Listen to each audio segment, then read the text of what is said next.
I'm Commander Shepard, and the Unnamed Games podcast is my favorite podcast on the Citadel. Shepard out.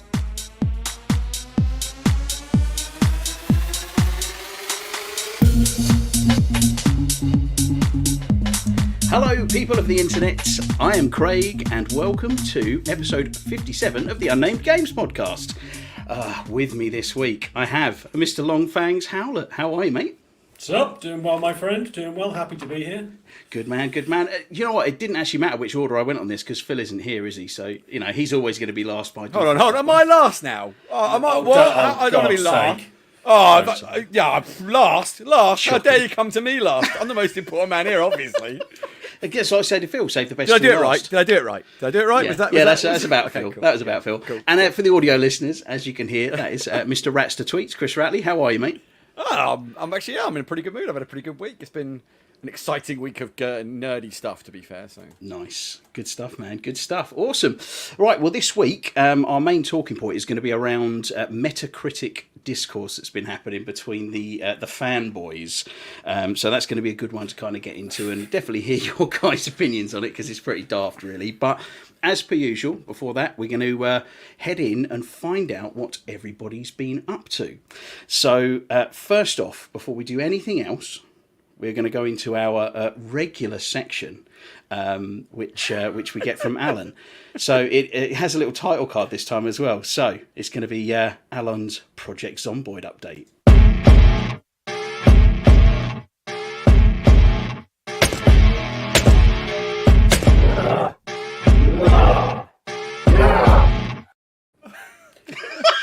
Which, bizarrely enough, that was me doing the heavy breathing there. That's normal. I have some very sad news for everybody this week. don't do it. Don't tell me that. Keanu Reeves is dead. No, he was the one. Yeah, I'm afraid Keanu Reeves is now wandering around the streets going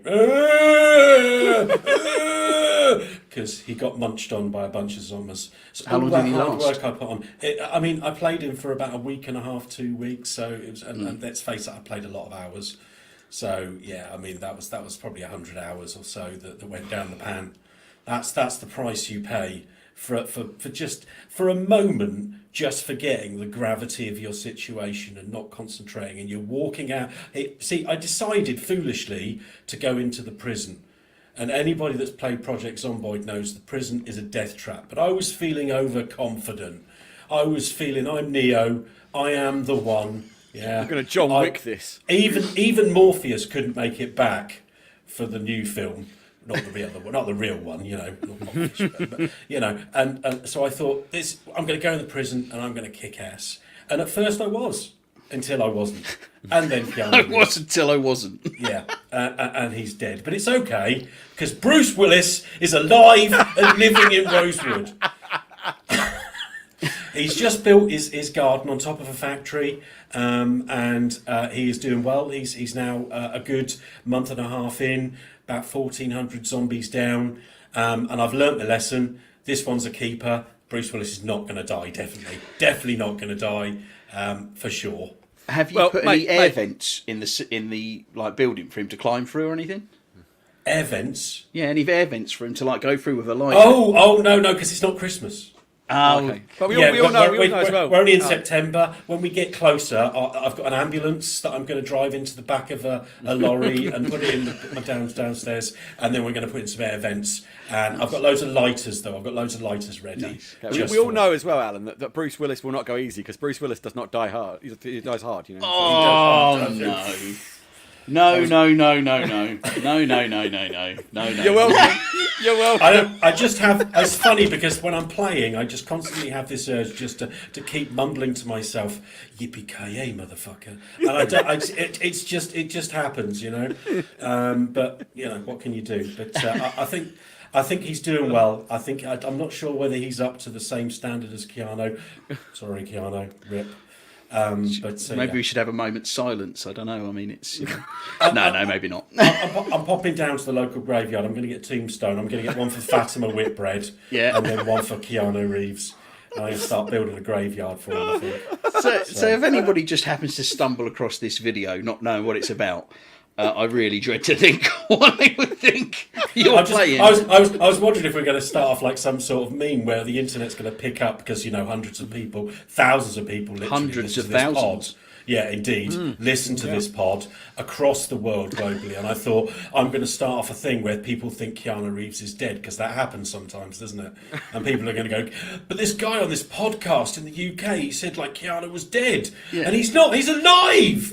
And he was But, buried next to someone called Fatima Whitbread. Do not...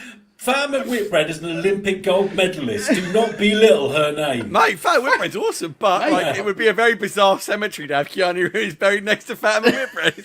That's a legitimate thing. I mean, I'm not. I don't want to put a kibosh on Bruce Willis's reign, but if anybody has any suggestions for my next character, then please let us know, and I'll consider it. I'm fairly confident. I mean, Bruce is, it's Bruce Willis, isn't it? I mean, come on. The man's in his 60s. I'd have to do the voice all the time. I'd drive myself exactly mental. my point. And then I'd have to stick watches up my bottom. It's a win-win, Alan. It's a win-win, mate. I'm not sure I like that. Yeah, no, I'm going to pass on Christopher for now, but we'll see. But we'll move on. So yeah, this is this week's. If you haven't already taken your shot of snaps, this is the time to do it. This is the end of this week's Project Zomboid update. Fantastic. Thank you very much, Alan. And I'm really glad I put that little video together for you, because it's well worth it for that regular feature, because I think it's going to be regular for a while. Yeah, might be. So, Mr. Ratley has been to an advanced preview screening of a film that I think we're all pretty excited to see. Now, don't worry, everybody, this will be spoiler free, but Chris is going to talk to us a little bit about his opinion on The Batman. So, take it away, man. Well, where to start with this? Obviously, super highly anticipated movie. DC's return of a solo Batman movie. It had a sort of troubled start in the world, shall we say? Being originally Ben Affleck's Batman, then that didn't happen, and then Matt Reeves came on board to do Ben Affleck as Batman, then Ben Affleck dropped out of the role, etc., because of all the problems that happened. And we get Robert Pattinson cast, and there was, of course, the internet had its say on that instantly of like, oh my god, the guy from Twilight is being Batman, this would be rubbish, and so on and so forth. I think that's what they actually sound like as well. Actually, it's pretty accurate voice, I think, for the internet. Internet trolls in general. Just sweep. I think if you've never seen anything of Robert Pattinson other than Twilight, it's a legitimate concern, right? It's I think if you've seen Robert Pattinson in almost anything else, you understand he's a really talented dude and can act. He's in Tenet, Heath Ledger. Sorry? Is he in Tenet? He is in Tenet. Brilliant in that. Yeah, I was going to say, I always think when casting news is announced, I kind of go, right, am I happy about it? Maybe, it depends on the casting. Then I'm always going to go, right, but I'm not going to throw like my opinion of, oh my God, no, this would be awful. Because I've learned from experience that's a really bad idea, right? We had Heath Ledger as the Joker was one of the more recent ones where everyone went, oh my God, him as the Joker. The Pretty Boy as the Joker. What are you talking about? From Knight's Tale. We get this legendary turn. But right? still. Knight's Tale's a great movie, don't get me wrong, but it is hard when you see him in that film to picture him as the Joker. You go, what? So you go, okay, right, don't know about that. And we get this legendary take on the Joker, right? So good, in fact, that it leaves every other version of the Joker we've seen in the dust, bar possibly one. It's like, and then you've got like, I can remember when Michael Keaton was cast as Batman. I wasn't super into it and didn't really know Michael Keaton. There was an uproar because Michael Keaton was a comic actor at the time. He's only really known for funnier stuff. So to put Michael Keaton, he was too short and all this stuff, as Batman, and you can't have Michael Keaton as Batman, he'll make a bad Batman, and then he comes out and kills it, Ben Affleck as Batman had the same response. And then like we see the first photo and everyone's like, well, hold on, he looks a bit of a meanie. And then you get the warehouse scene drops, everyone's like, holy crap, like, and there's It's almost like the internet trolls don't know what the bloody hell they're talking about. I think it's just they like just want to complain. People want to complain, right? They want to show that their knowledge of something is superior, etc. So then we get to this point where we've got Robin Pattinson's Batman, then we get the rest of the cast now. We get Zoe Kravitz's Catwoman. We get I can't remember who plays Gordon at the minute, but we've got all these people lining up. We had Paul Dano as the Riddler. Is it Colin Farrell as the Penguin? And Colin Farrell as the Penguin, yeah. And they're all Jeffrey announced. Wright, isn't it? As Gordon. Yes. That's it, yeah. And they're all announced, and I kind of I looked at the cast list and went, oh, that's a bit of a weird in some respects, like Colin Farrell as the Penguin. I was like, okay, that's interesting, but everyone was hung up on Robert Pattinson, I think, at the beginning. And then we see the first trailer drop, and then the first Batman shot, with the whole where he has the fight, and everyone went, whoa, this is a bit I didn't expect that from him, you know. And we get the Vengeance. I'm vengeance line, right? And everyone was just like, I'm in, 100%, I'm in. Was.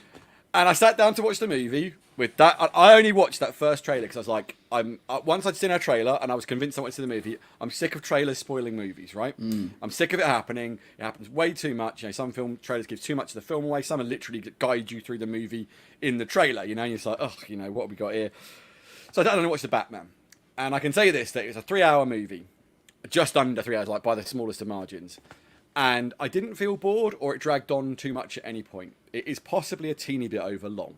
That's just to say, with some smart editing, you could just condense it a little bit. But it never drags, which is a good thing.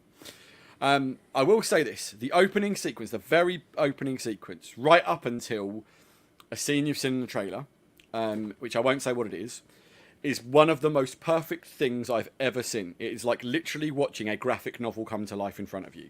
It's absolutely astounding.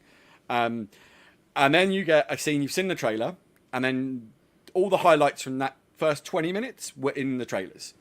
So unfortunately, the first 20 minutes fell a little flat for me because of the fact I was like, well, all the big moments have kind of been ruined for me.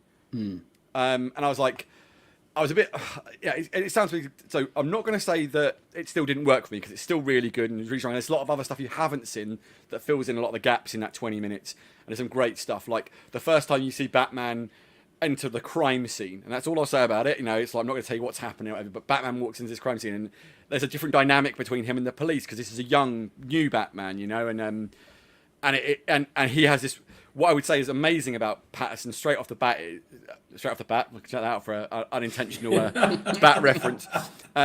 He walks in and when he's in a room, there is a presence to the man. Like he isn't the biggest, it's not the same kind of presence that say Ben Affleck had as Batman, where he was just a massively intimidating figure.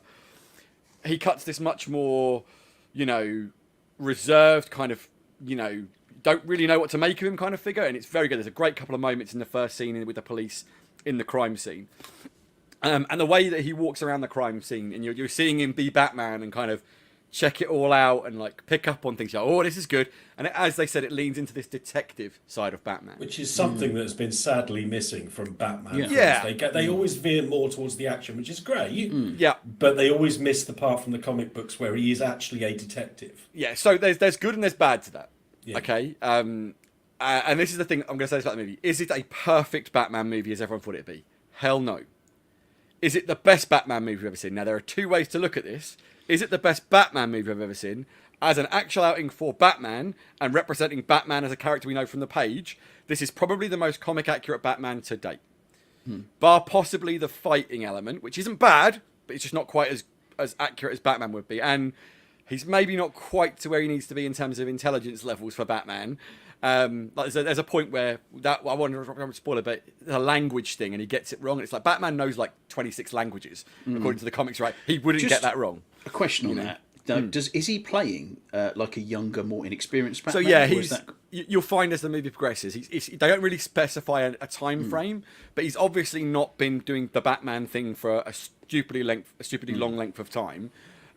It's not like it's his first day on the job or anything. You know, the film opens with it sort of setting the scene for the city is aware of the Batman. The Batman is a thing, but maybe he's not a fully fledged part of the city and its thing yet. But it's just this kind of vigilante that exists and people know of the Batman. And that sort of plays into the end of the movie as well. But I won't get to that point yet anyway. But and there've been a lot of comparisons on the way about Saw. You know, Saw and Seven are things that come up a lot when they talk about the tone of the film, right? And I think this is one of my big problems with the film. And I'm not going to say, again, I want to be very clear before I start talking about problems in a sentence. This film is great, like really, really great. Like I would recommend it to anybody in a heartbeat. You should absolutely see it. It comes with a sterling recommendation of go watch this movie. It's a brilliant film. But as I come back to that point about, so I was talking about the thing about it's the best Batman film for being Batman. Yes, it's the most Batman. The problem I have with the movie is that it leans a little bit too hard into gritty realism. And so it sometimes loses touch with being a comic book movie. Now, before it is, what I don't want to see Batman be ever is a Marvel film. Now, I'm not saying Marvel films are bad, but if we saw a Batman film made like a Marvel movie, you get Batman Forever and Batman and Robin. They're bloody awful, right? Yeah. It doesn't work for this character. So we should have gritty realism. It should be grounded. But where I think the Batman... the problems with the Batman is not that it's bad when it does that. It's very, very good, and it's still a super entertaining movie. But it's quite often more of a serial killer movie with the Batman in than it is a Batman movie which happens to have a serial killer in it. If that makes sense. Mm-hmm. And I think that's where the Dark Knight, for example, the obviously very well revered Dark Knight, works better as a film. It toes the line between the two much more cleverly. You know, like it has that kind of ability to be a little bit silly at points, but not to the point where it goes. You know, like I was talking to someone earlier and I said the bit in the Dark Knight where he needs to go to China to capture somebody, right? And so you get the Bruce Wayne moment where he just buys up the ballet and just takes them over and sitting on a yacht going, yep. And then you see him do the Batman thing, right? I don't think that kind of thing would work at all in this movie because it's so twisted to that like hardcore gritty darkness, which is a key part of Batman, that it loses that kind of Batman-y bit a little bit. But again, it still works. Still great. So another question for you then. I take it you've seen Joker, Joaquin Phoenix Joker. Yes, yeah. Yeah. Do you think would Joker from Joaquin Phoenix's Joker, would that fit in this world, do you reckon? Okay, so no. Right, okay. No, I think you know, I'd never want to see that because I think that Joker. I'm not movie, saying it's a good idea. I'm just saying yeah. I'm trying to get an idea of the tone. You know, it's wildly different in tone to that. So Seven is the closest thing I can think of in tone. It feels very much in that kind of yeah, because the Riddler plays a serial killer in this, and he's. And I've got to say this. Okay, we'll stop there and say like talking about tone and the Riddler. Holy crap, Paul Dano is amazing as the Riddler. Like, you're talking about a highlight of the movie. Oh, man, the dude, every time he's on the screen, I was like, this dude is killing this role. Yeah. Absolutely killing it. You know, and you'll see him without the mask throughout the movie. And I'll just say this. Like, the first time you see him without the mask, the look on his face at a point, and you'll know what I mean when you see it, because I don't want to say what's happening or what's going on, but the look on his face, it's just so twisted. You're just like, what the hell is going on? I read a tweet. Somebody said that it's one of the most freaked out experience they've had in the cinema when he just moved his eyes in a particular way. Yeah, he said he freaked them out that much. I was like, blimey. He smiles in a particular way at one point. And I'm just like, what the? This dude's got what? You know, he's so tapped. He's just like, this is not right. You know, and he's brilliant. He's brilliant. He's absolutely brilliant. He's a highlight of the movie for me. He won't go down as legendary as say Heath Joker, right? Because it's not that. It's not that good, but oh my god, it's good. You know, it's so good, and I really like what they did with the Riddler. Because as I was talking to my friend Sean, who's a huge Batman fan, the Riddler's been stuck in this in live action, been stuck in this '60s version ever since the '60s. Like, I've got a lot of love for the '60s Riddler, but when we got Jim Carrey's Riddler, it was when Batman spandex with it was green spandex question marks. You know, it was this stupid over the top thing, and he wasn't this super smart guy. He wasn't like. Thinking like it was. He didn't really have a plan. He was just a kind of guy. What's this? Riddle me this. Yeah. Riddle me that. Who's afraid of the big black? Yeah, it wasn't like he does actually have proper riddles. They make sense. That he sets real puzzles. It's great. I genuinely really like what they've done with the Riddler. I think it's a real highlight of the movie. It's really well thought out. Like I say, Paul Dano absolutely slays every time he's on the screen. Like, he is great in it. There's a point where him and Batman have a conversation over mobiles via FaceTime or video calling or whatever. And that's all I'll say about it. But that scene is like, I'm like watching it going, I'm watching two guys have a FaceTime conversation. This is riveting stuff. I'm like, how can this be this good? It totally makes sense that the Riddler would be a serial killer.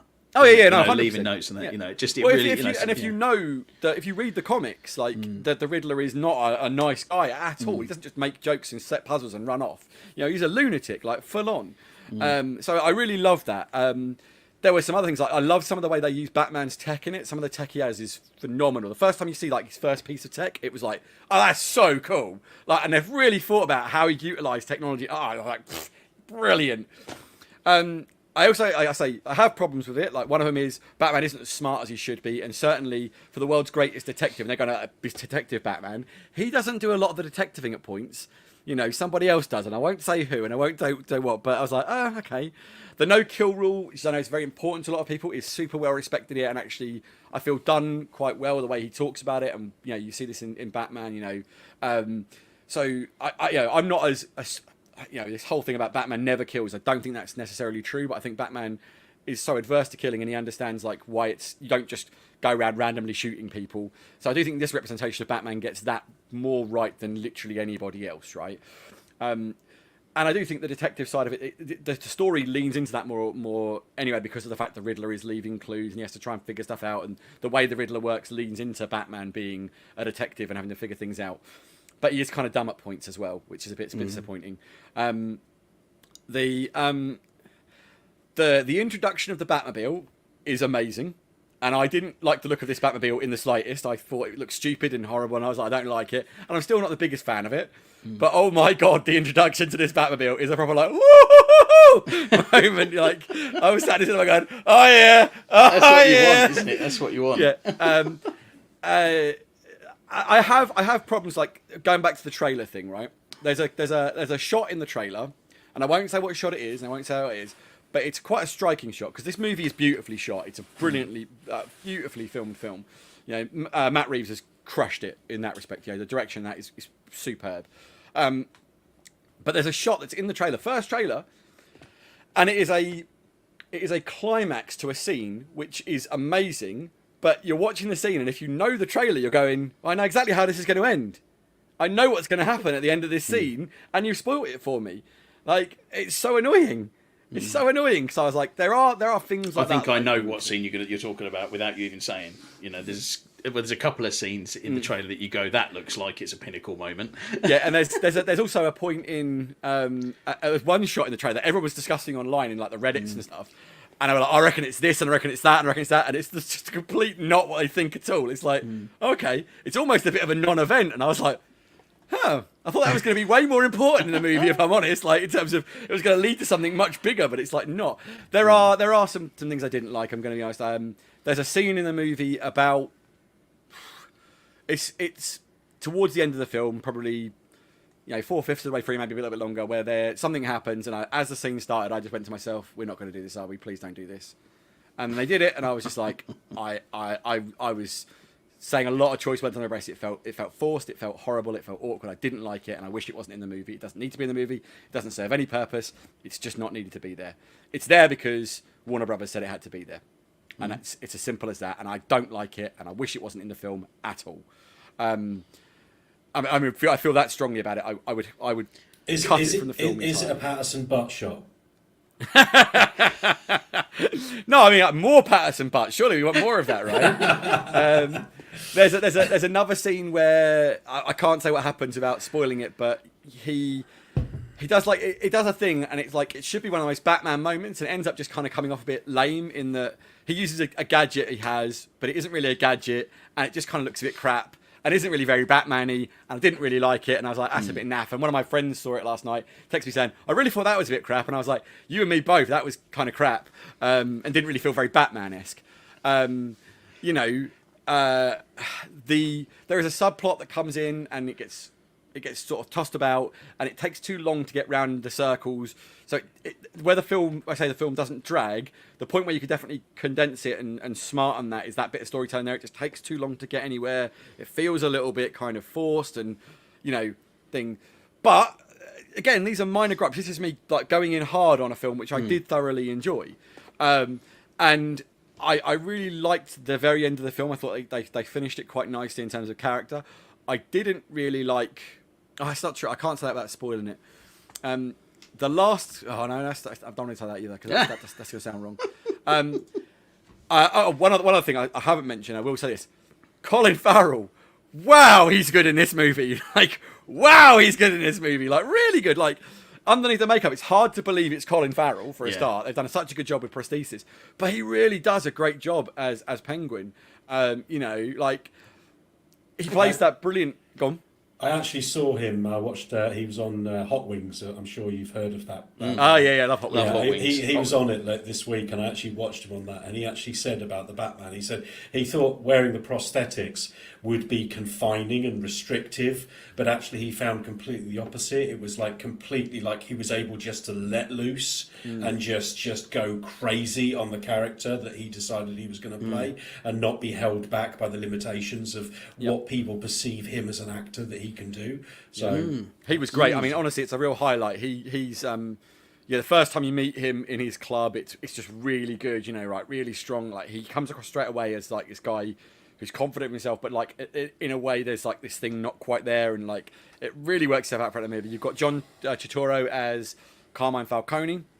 He's very good in it, although we were saying this afterwards. I find him hard to take seriously after Transformers, but he does do a really good job with what he's given. It's got a bit of a Godfather vibe to it. It's quite good. Yeah. As Zoe Kravitz, isn't it? Yeah. As a Catwoman, Selena Kyle, she's great. Although, as a legitimate criticism of the film, whilst I wouldn't be without her in the movie, and I thoroughly enjoyed her in the film, she's great. I don't feel her character serves much of a purpose in the overall thing, Right. other than to give Batman a kind of a love interest and have Catwoman in a Batman movie. I don't think her character adds a whole hell of a lot to the plot and the moving of it forward. You know, which is a shame because I think she's great and I think she deserved better in that respect.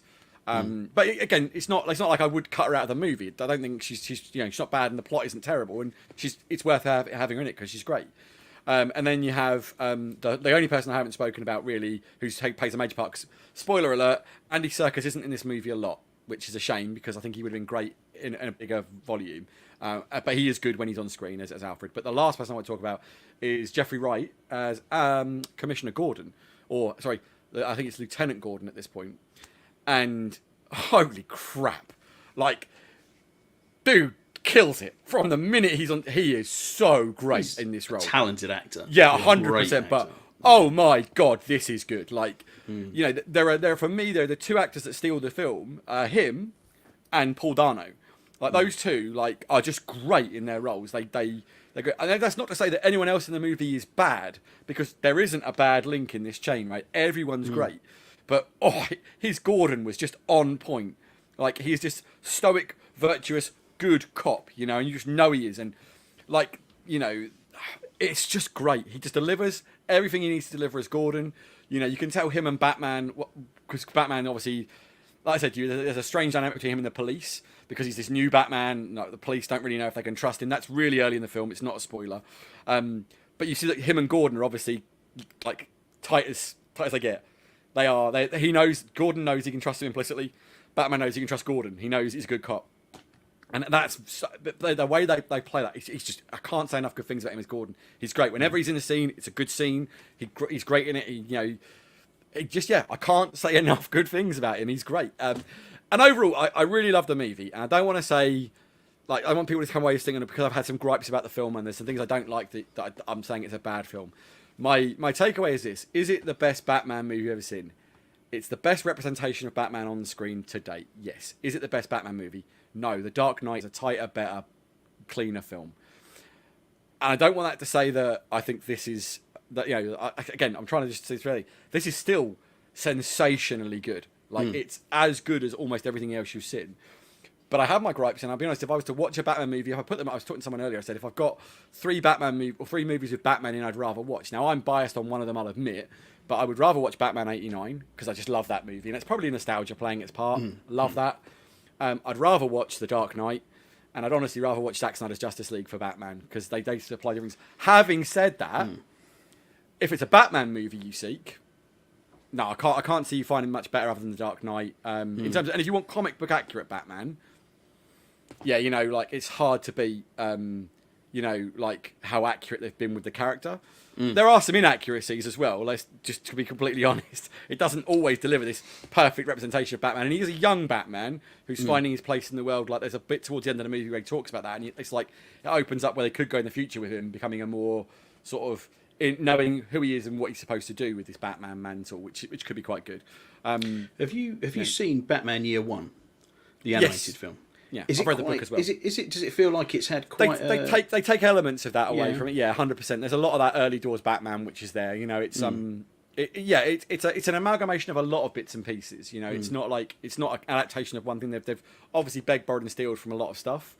You know, and I like it. I mean, it works. I'm not. And again, I know the thing I said, the 3 Batman movies I'd rather watch. I am obviously biased on Snyder's Justice League. I love that film. I just think that's a great movie. Batman '89 is nostalgia. I don't think movie does it justice. Yeah, I mean, you talked earlier on about the Batman being a little long, perhaps at 3 hours, whilst then professing your love for Zack Snyder, which just goes on and on Well, and but- on. but- They but I probably would say could have cut a third of the entire movie, and it I would wouldn't have say a been just as third. good. I wouldn't say a third, but you could cut. You could cut. I mean, maybe honestly, 32%. Honestly, Maybe, you could cut 100%. If you cut Catwoman out of this movie, you'd miss her, but she doesn't serve any real purpose in the film other than, you know, Maybe a change of pacing. I don't know. I haven't seen it. and you could certainly trim down the Falcone storyline. I'm not going to go into details about why, but it kind of does the houses a little bit, and it feels a little forced at points. And it's like, you know, again, this is a 3-hour movie that could have been a 2.5-hour movie and been as punchy, if not more punchy, than it is now. You know, the Batmobile sequence goes on too long. It takes too long to get where it needs to go. You know, there are legitimate criticisms of this movie, which I'm sorry, but a lot of Batman fans are going to go, no, it's the best film I've ever seen. And it's like, you're wrong. It just isn't. You know, The Dark Knight is a tighter, cleaner film than this, 100%. Having said that, do I think it's a brilliant film? Oh, hell yes! Go and watch it. It's going to be one of the best films you'll see this year.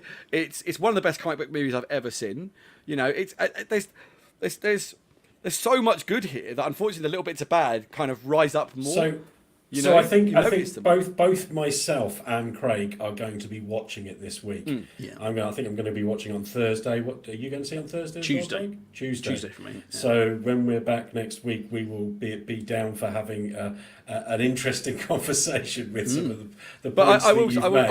also just as a heads up on for anyone who's got kids, it is a 15 certificate. It is not kid friendly. Do not think that it's one of these films that, or maybe it's a little bit dark. It's really dark. Like it's not like, so when they talk about Seven, the tone is very dark like Seven would be, like, but it's not gory or grim or in your face like Seven would be. They do deal with some pretty grim stuff, and some of the stuff that the Riddler does is pretty messed up. Like it's you know, it's great. I'm happy to see it because I think that with Batman you need to be like grim and dark and gritty, and it has to be kind of approaching that realism. But like I say, sometimes it goes a little bit too far down that route, and it loses sight of the Batman-y. Having said that, like I say, I can't not recommend it. It's brilliant. It's the best film I think I've seen this year, if I'm honest with you. So, you know, final two-part question from me. First one is, do you think we'll see a sequel to this film? 100%. Okay. And the second point is, if you could give it on a 10-point scale, if you could give it a score, what number would you put on it? I keep so I'm somewhere between 9 and 8. Okay. I think 8.5 is about where I'm going to end up. Maybe 8. It really varies because like. I think of certain moments I'm like, oh god, it's a 9 all day long. And I think other moments I'm like, oh, it's about maybe it's an 8, 7, I don't know. But and there's one moment in the film which I hate. I mean, I categorically hate. It did not need to be in this movie. It serves no purpose other than, to be honest, sequel baiting. I hate it. I hate it. I hate it. And it's only in there because Warner Brothers stuck their oar and went, oh, that has to be in this movie. It's like, no, it doesn't. It serves no purpose to the narrative you're telling. It did not need to be there. But what's annoying about it, what's more annoying about it, is there's a point in the movie where they set up a sequel, which would be phenomenally cool and interesting, we've never seen, and it's done completely organically, totally naturally, and through world building. And I'm like, oh, I want to see that movie so much, but unfortunately, you've just gone up and set up this movie, which we just don't need to see. You know, I don't want to see it. I want to see that movie because it looks way more interesting. You know. Yeah, because I mean, there is a point where there's some couple of really deep comic book cuts in here as well. Like if you're a Batman fan and you read the books and you know the books and you know some of the stories, there's one which is just like it's a straight up beacon saying, "Hello, this is here," and you're just like, cool, you know. But like, it doesn't ever do it with like. But again, when it's doing that beacon, it's not doing it like kind of shoehorning it in. It's as part of a bigger picture and sort of, which is one thing that to Marvel's credit they're exceptionally good at, is dropping in little Yeah, they don't always do it well. Like it was the end of the second Avengers movie. What's this Wakanda all about? It was so shoehorned in, it was unreal. But like occasionally they'll just drop in little things. You're like, oh, that's a thing from this over there in the background, or just mentioned casually. It's like, well, that's cool, and it alludes to this bigger world, and it does that brilliantly at one point, like absolutely flawlessly well. So I mean, like I said, there's some great stuff, and I do think that if it's gonna spawn a series of films, they're going to be really good. I don't think we'll all be disappointed. And I think we could be seeing the best Batman series to date, certainly. Cool. We're talking about big worlds. I have been playing a new game, and Alan's been playing a bit of it as well. And it's a little title. There's not been a lot of hype around it. Called Elden Ring. Which there's been a lot of press around it being, I'm going to put it in inverted commas, written by George R.R. Martin. I don't know about that. But it's the new From Software game. Which is, for people who don't know, that's your Dark Souls, Bloodborne pedigree. So it's a brutally difficult game, as you would imagine. Possibly not as difficult as the Dark Souls games I'm thinking at the moment, how much I've played. But they've put it into an open world setting. And, well, I mean, Alan, we played a bit of it. The open world is pretty special, isn't it, mate? It's a very, very pretty game. I mean, I have to say, the engine is magnificent.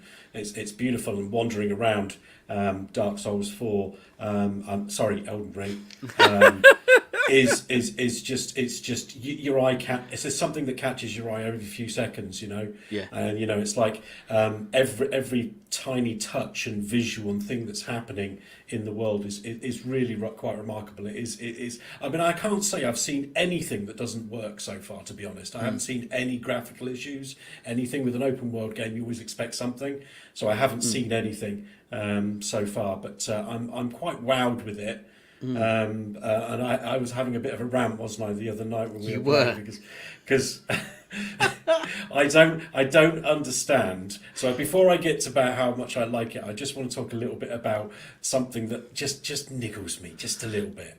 Okay, it's and you kind of touched on it. So it's like, so I think, I'm not sure, do they say that it's written by George R.R. Martin, or did he have a hand in it? Because essentially they went to George R.R. Martin and they said, we're making a new game and we'd love you, as the writer of Game of Thrones, to be a part of that process, to write it with us. So he went away and he said, no worries, I'll do something. And he wrote down this story that was complex with interesting characters, and they looked at it and they went, that's great, thanks George, and they threw it in the bin and then went back to the usual bunch of nonsense that From Software claim as a story, and has so much depth that only real hardcore fans understand half of what the freaking hell is going on most of the time. So what they did was, I did a little bit of research on this to have a look after our conversation, so effectively what they've done is, it's very loosey goosey how they talk about it. I think it was one of the game directors was talking about the involvement of George R.R. Martin, and apparently he has written kind of he's created the world and the backstory and the history and the lore of the world, and set up the settings and all characters and things like that, and then they have created a story within the world that he built. So it is his world, but a story written by the Dark Souls guys from Software. Which is why, after finishing watching the intro, I was sat there going, what? Yeah. Sorry? What? I mean, it's like what? Dost it's like, I mean, thine touch thy hand of the Elden Ring? I've only ever played Dark Souls 1, and it was a huge achievement for me, because I said this to you before, wasn't it? I think I even mentioned it on the pod, didn't I? Long time ago. That it was one of those games where I was just determined, because I'd played Lords of the Fallen, and somebody said, "Well, that's just the same as Dark Souls," and I was like, "Wow, okay, I'll give it a go," and I just couldn't play it. I was still always struggling, and I kept giving it a go, and then one day should I buy it this second? There Steve, should I buy it this second? I think I presume he's talking about Elden Ring there. Well, I would buy it. The question is do you like Dark Souls? Because despite what Craig is saying, it is Dark Souls 4. In everything about it, the game design, apart from being open world, apart from being open world, although I did have this kind of take on it that and I know that it's like leading you to different tunnels and stuff like that. But when I first landed at that first bonfire in Dark Souls, you do feel like it's not a bonfire, mate. Oh, sorry, was it again? I can't remember a wisp of power. Exactly, I can't because remember. it's rubbish. It doesn't matter. They're like, well, we can't think up a new name for. I mean, bonfires make sense. Yeah. You're an adventurer out in the world, so you take a seat down by a bonfire and you rest and brew up your potions. But no, it's a rune thingy because because it's not Dark Souls, it's Elden Ring. No, it's exactly the same. You even use the same font for where it comes up. When you die, it has the same font and says you died. It's Dark Souls 4. Why didn't you just call it Dark Souls 4? Because you couldn't think up original ideas or make a new font for that. I'm being really picky here, in the same vein that Chris was being really picky with the Batman.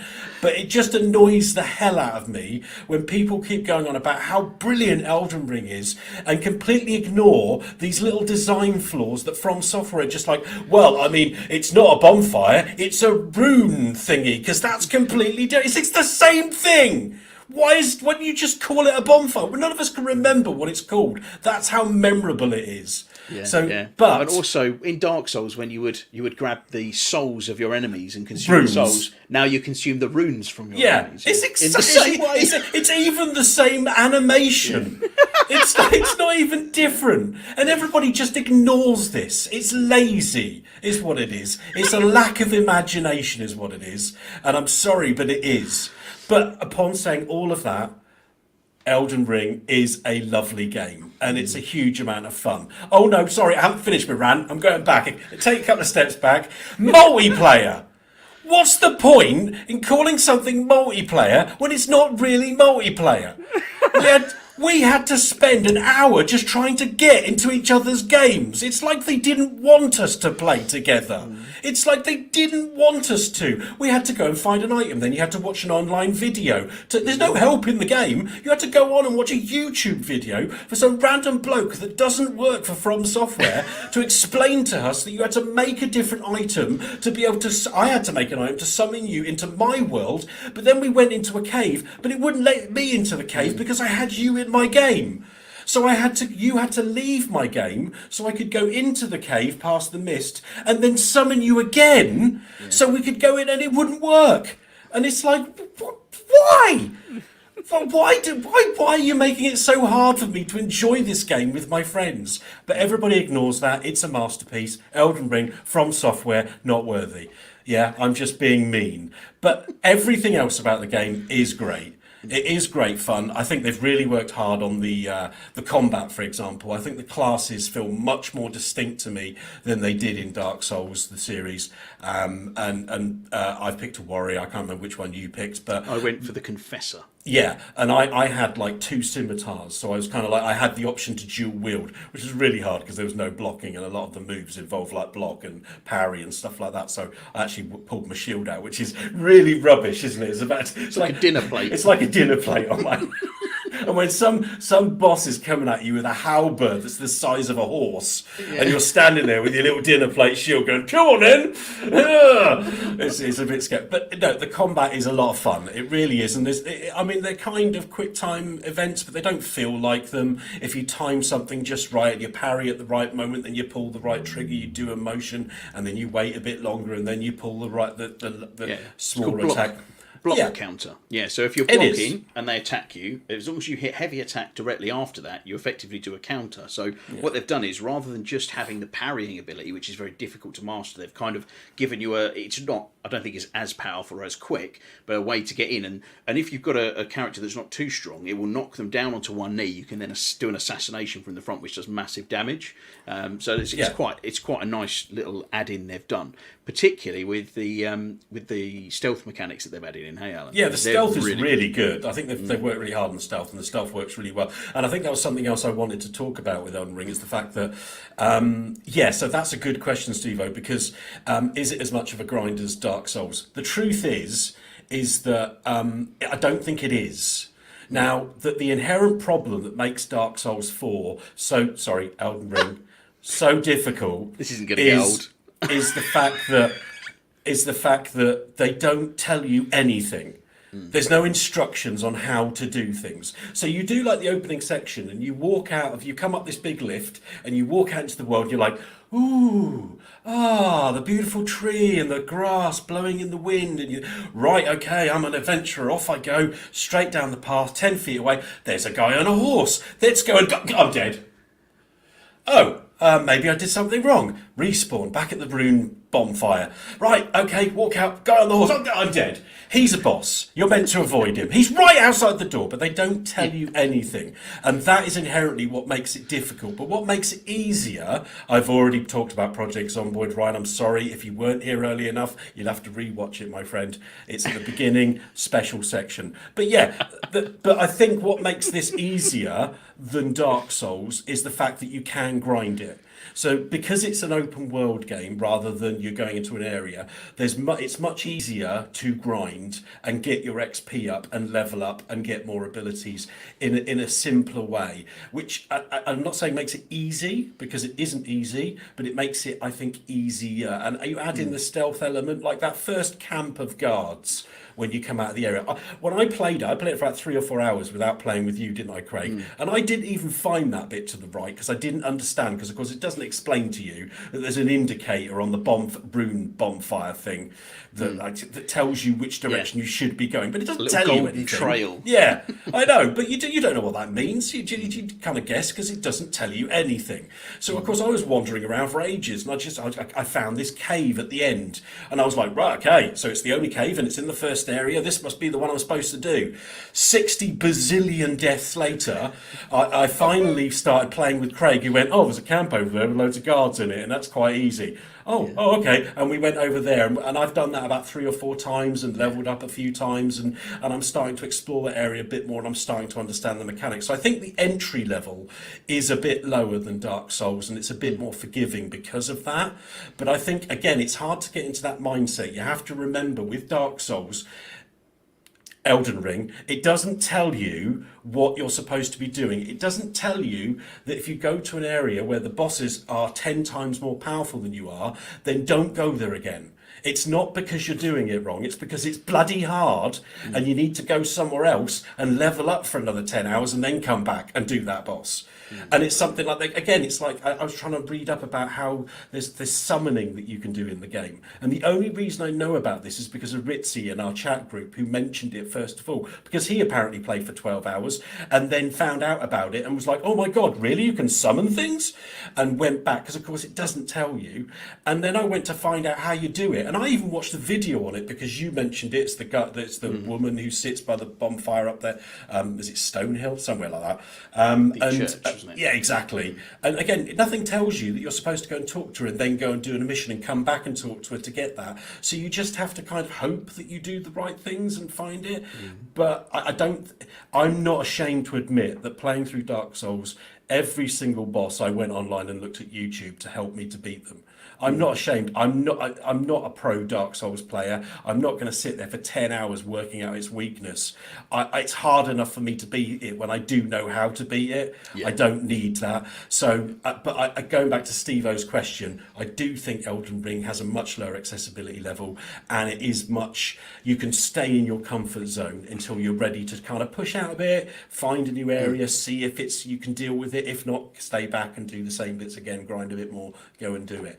But generally, overall, I am absolutely loving it. What about you? Yeah, I think the counterpoint really to what you're saying there is I think a lot of that is the beauty of that game, the fact that it doesn't really tell you an awful lot. And I think, again, I've probably had the benefit of the experience in it. So I had access to the network test a few months back. So it was only 2 hours, but I got to kind of do a little bit of explore for 2 hours. And so I had, I guess, a 2 hour head start with it. So immediately I kind of knew where I wanted to go. Initially out over to the church, then I wanted to head over to that little camp because I knew there was a horrible Gribbly there I wanted to kill because he killed me so many times in that 2 hours I played it before. But once you once you're exploring and you start to find the odd thing, like for example, just randomly turning up at that church at night rather than day, which meant that woman had appeared who gave me the summoning bell. You just randomly finding it was quite exciting. It's like, oh wow, you really feel like you're exploring. I went off just on a bit of a trot going to find stuff, and I found an old cemetery. and all of these sort of tombs had been kind of opened, and there was loads of golden runes scattered everywhere. And I just farmed all these runes from everywhere, and then I found another one. There was another graveyard with loads of extra gold. I think I got about 5,000 runes just from finding these little areas with scattered bits dotted around, and it just felt... You'd think they'd be souls in a graveyard, wouldn't you? But hey, You'd think they would be. No, Yeah, runes, but, of you course, know, of yeah, course. yeah. But just going around and just finding these little bits, it was just that sense of wonder and excitement. You really felt like you're exploring an unknown world. Whereas sometimes with an open world game, take a Horizon Forbidden West or an Assassin's Creed, where you go and you climb up a tower and it goes, brrrt, right, here's 58 different symbols you've got to go and get. It just holds your hand so much with it to go and get everything, whereas this just goes... The only hand holding you get is it says this is where the fires are, the bonfires. I'm going to say it, and there's a little golden line that tells you a general direction of where you probably should go. But they don't tell you about that either, do they? But you realise it. That's the thing. It's something that you go, I kind of get that now, because you notice that they start pointing off towards the different places and lead Do you you to know a what? boss. I haven't played it. So just on the way you describe it, it feels to me like a very old school design of gaming, where like it didn't hold your hand as much. I mean, Absolutely not. we've all grown up with it, right? And it was in the olden days, you very much get a game and then kind of figure it out as you went. I mean, there were certain rules every game would live by, and sometimes those games were very good at explaining those rules to you in the way the game worked, and sometimes they were really bad. You know, and I think it's a very old school thing where it doesn't hold your hand as much. It doesn't give you a tutorial every 2 seconds. Yeah, I think It doesn't show you every icon. that's a very. I mean, I was going to say the same thing, Chris, and I think it's also interesting because I think there's kind of an argument here, isn't there, between Western games, something like Assassin's Creed, where it basically there's no. Glad we could help, Yeah. Steve-O. Thanks, fellas. Just started the download for the game. Enjoy Good it, night, fellow. Steve-O. People Enjoy just it. spend their hard-earned money. But Now, if he yeah, doesn't like it, he can blame us. exactly. Sorry, dude. You have games like Assassin's Creed or Far Cry where there's absolutely no. There's nothing about dying. If you die, it doesn't matter. You respawn 2 seconds later and you just carry on. And that's great for a lot of people who perhaps don't have a lot of hours to sink into a game. They just want to immediately have the enjoyment and the fun without any repercussions and without having to go back 10 hours because there wasn't an auto save. Mate, And that's great. But I think it's got a bit too diluted over the years. And there is an element of, especially from like Eastern companies, when you think about Sega and Nintendo back in the day when they brought out a game, we're talking Metroid Prime and stuff like that, you sat there for hours as a kid because there was no Google, there was nothing to go online just to find out how you got past that boss. You had to wait for the monthly magazine. Yeah. Yes. Yes. Yeah. Do you remember when one of your mates had figured out and they come into school and go, Yeah. I figured out how to do that, but you're like, what? How'd you do it? And you're like, oh no, mate, I'm not telling you. And then you go, look, mate, I'll buy you some chocolate. Or I'll give you these football stickers, or I'll trade this with you. Oh, I need to know how to do it, man. You had currency in the playground. You're like it was some kind of prison yard. But you're like, yeah, man, I can teach you how What to do school it. did you go to, mate? A forced But yeah. But I totally agree with that. But I think it's really important that people understand if that's not your bag, and if you're very happy with the hand holding and everything else, and you don't want to be that person that plays for 12 hours only to discover that if you go to the church at night time, she'll actually give you something that will greatly help you in battles. But if you just went straight past and you never knew that, and you carried on venturing and you were struggling through everything because nobody bloody told you about the woman that turns up at the church at night, if you're that person, then Elden Ring is not going to appeal to you. That's very true. But I think, as I said at the beginning, it's Dark Souls 4 in everything but name. If you didn't like Dark Souls, you won't like Elden Ring, despite the open world. Don't go down that road. It takes a special appreciation and a huge amount of drugs to cope with playing Elden Ring. Not that we condone the use of anything like that, Alan. I was talking about heart medication. Okay, good. Yeah. Blood No, pressure great management, stuff. yeah? Great Because stuff. my blood pressure's... I'll tell you what, Al, you really don't have to talk to me about dying unnecessarily in games lately. Yeah. No, Putting that's time right. in. Oh, is that a tangent? Have you just done a really good segue there, Chris? That's one hell of a segue. Fire away, Mr. Ratley. So, do you want to put the image up, Craig? Let's just start. Here we with go. there. So, Dum, I've been playing dum, some hardcore dum. mode on the Division 2. And this happened. And you might notice it says, you reached level 40, time played was 2 days and 49 minutes. And the only option there is delete agent. And that's because I died. And with a hardcore agent, when you die, that's it. You're done. You're dead. There is no respawn. There is nothing. I'd just like to take this moment on our podcast, just from the very bottom of my heart and with deepest sincerity, thank Chet. Thank Chet for killing us both in the stupidest, most comedy-centric way ever. It was the most ridiculous thing. We got to level 40, we'd done all the hard stuff, we'd really planned out our missions with this, and then we were like, let's just go and do some bounties, let's see if we can level up the characters. By the way, we just spent 3 days hardcore grinding events to get like exotic weapons and stuff for our agents, to gear them up and be like, yeah, ready to go take on the bad guys. Chet was like, let's move up to challenge. I was like, yeah, good, I'm good with that, we'll put the challenge in, that's a safe place to be. And we're doing a bounty, and there's an area in the Division 2 where you go into an area and you kill the first guys, and then there's like a big pit you have to descend into. And Chet was like, I've got a great idea, and I didn't even ask him what it was. I was about to say, Chet, let's not do this bounty. I don't want to go down those ropes because this is nuts, and we could easily get killed if we go in here. But I thought I'd bite my tongue. Chet's got a good idea, and so Chet's great idea, as it transpires, was not a great idea, because what Chet did was he threw his healing hive into the hole so that when we'd land, we'd have healing, which is great, bar one thing. When he threw his healing hive into the hole, all the enemies went, what's that? Oh, I better go attack that thing that's just appeared randomly. So we dropped down this rope into 2 suicide bombers who basically one-tap us. Like, before we could do anything, it was like, well, yeah, comedy gold this. Comedy gold. But it is what it is, right? It's also part of the joy of playing hardcore characters, right? It's one of the things, and I'm going to mention Project Zomboid, but I'm going to go back to a much older There you go, Ryan. game. Yeah, there you go, Ryan. That's a shot. That's a shot, everybody. Not for you, Ryan. But an older, maybe just Red Bull. But we'll take the sponsorship. No.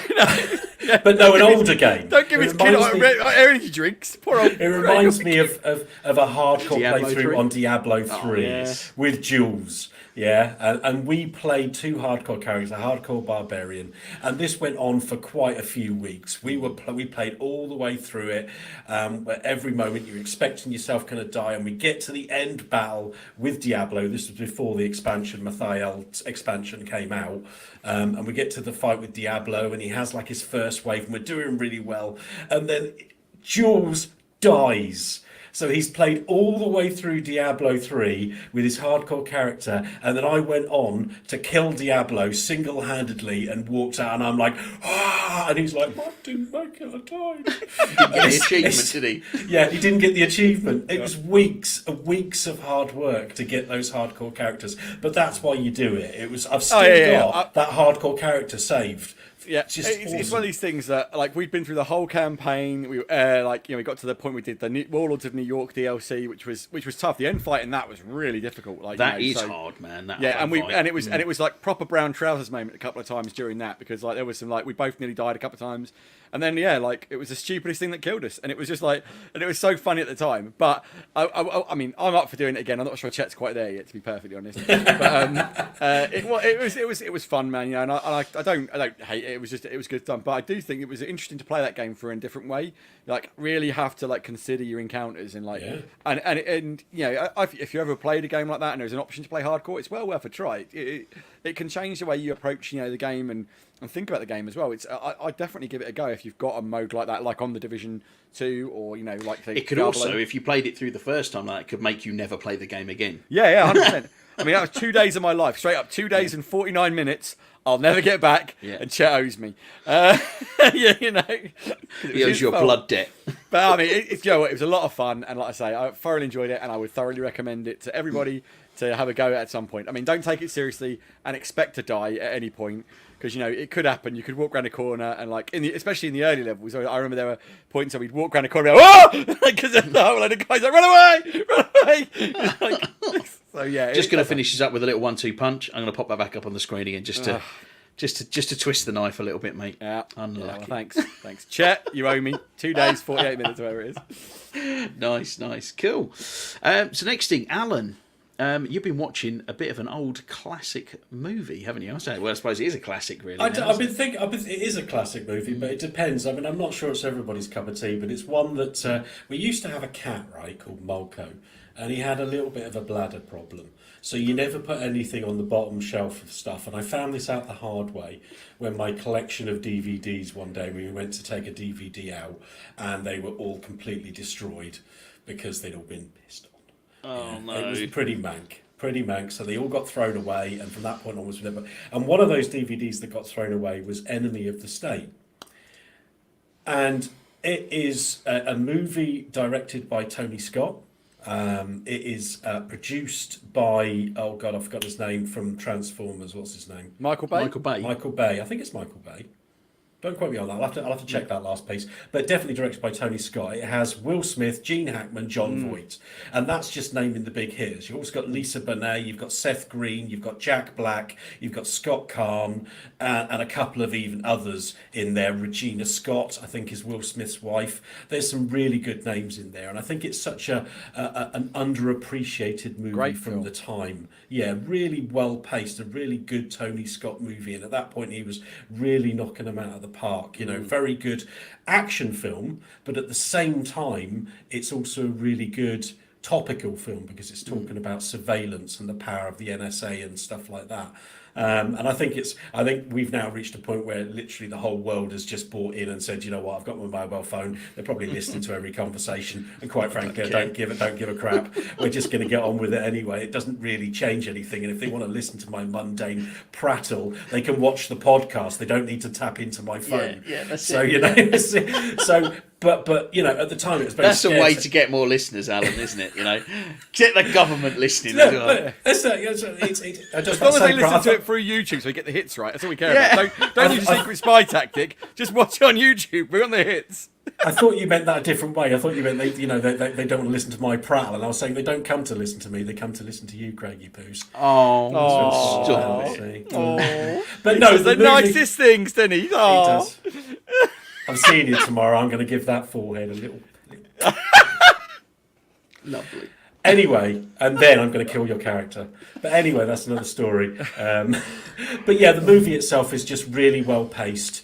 And I think at the time, Will Smith was very much known because it's one of his earlier movies. I think it's before Independence Day. Don't quote me again. No, it's after Independence Day. It's after, but his star wasn't in full ascendance. He's probably, I think he was on the way up to that kind of, it was on after Independence Day, Men in Black era, and he was on the way up. This was probably one of his first serious roles. That's what I was going to get to. So you can look at those films, Independence Day, even Men in Black. There's still that element of comedy. There's still this Fresh Prince of Bel-Air vibe where he's doing the one-liners and being a cheeky chappy. This does not happen in Enemy of the State. This is a serious film. He is a serious character, and thank you. I'm glad you agree. It is a great movie, and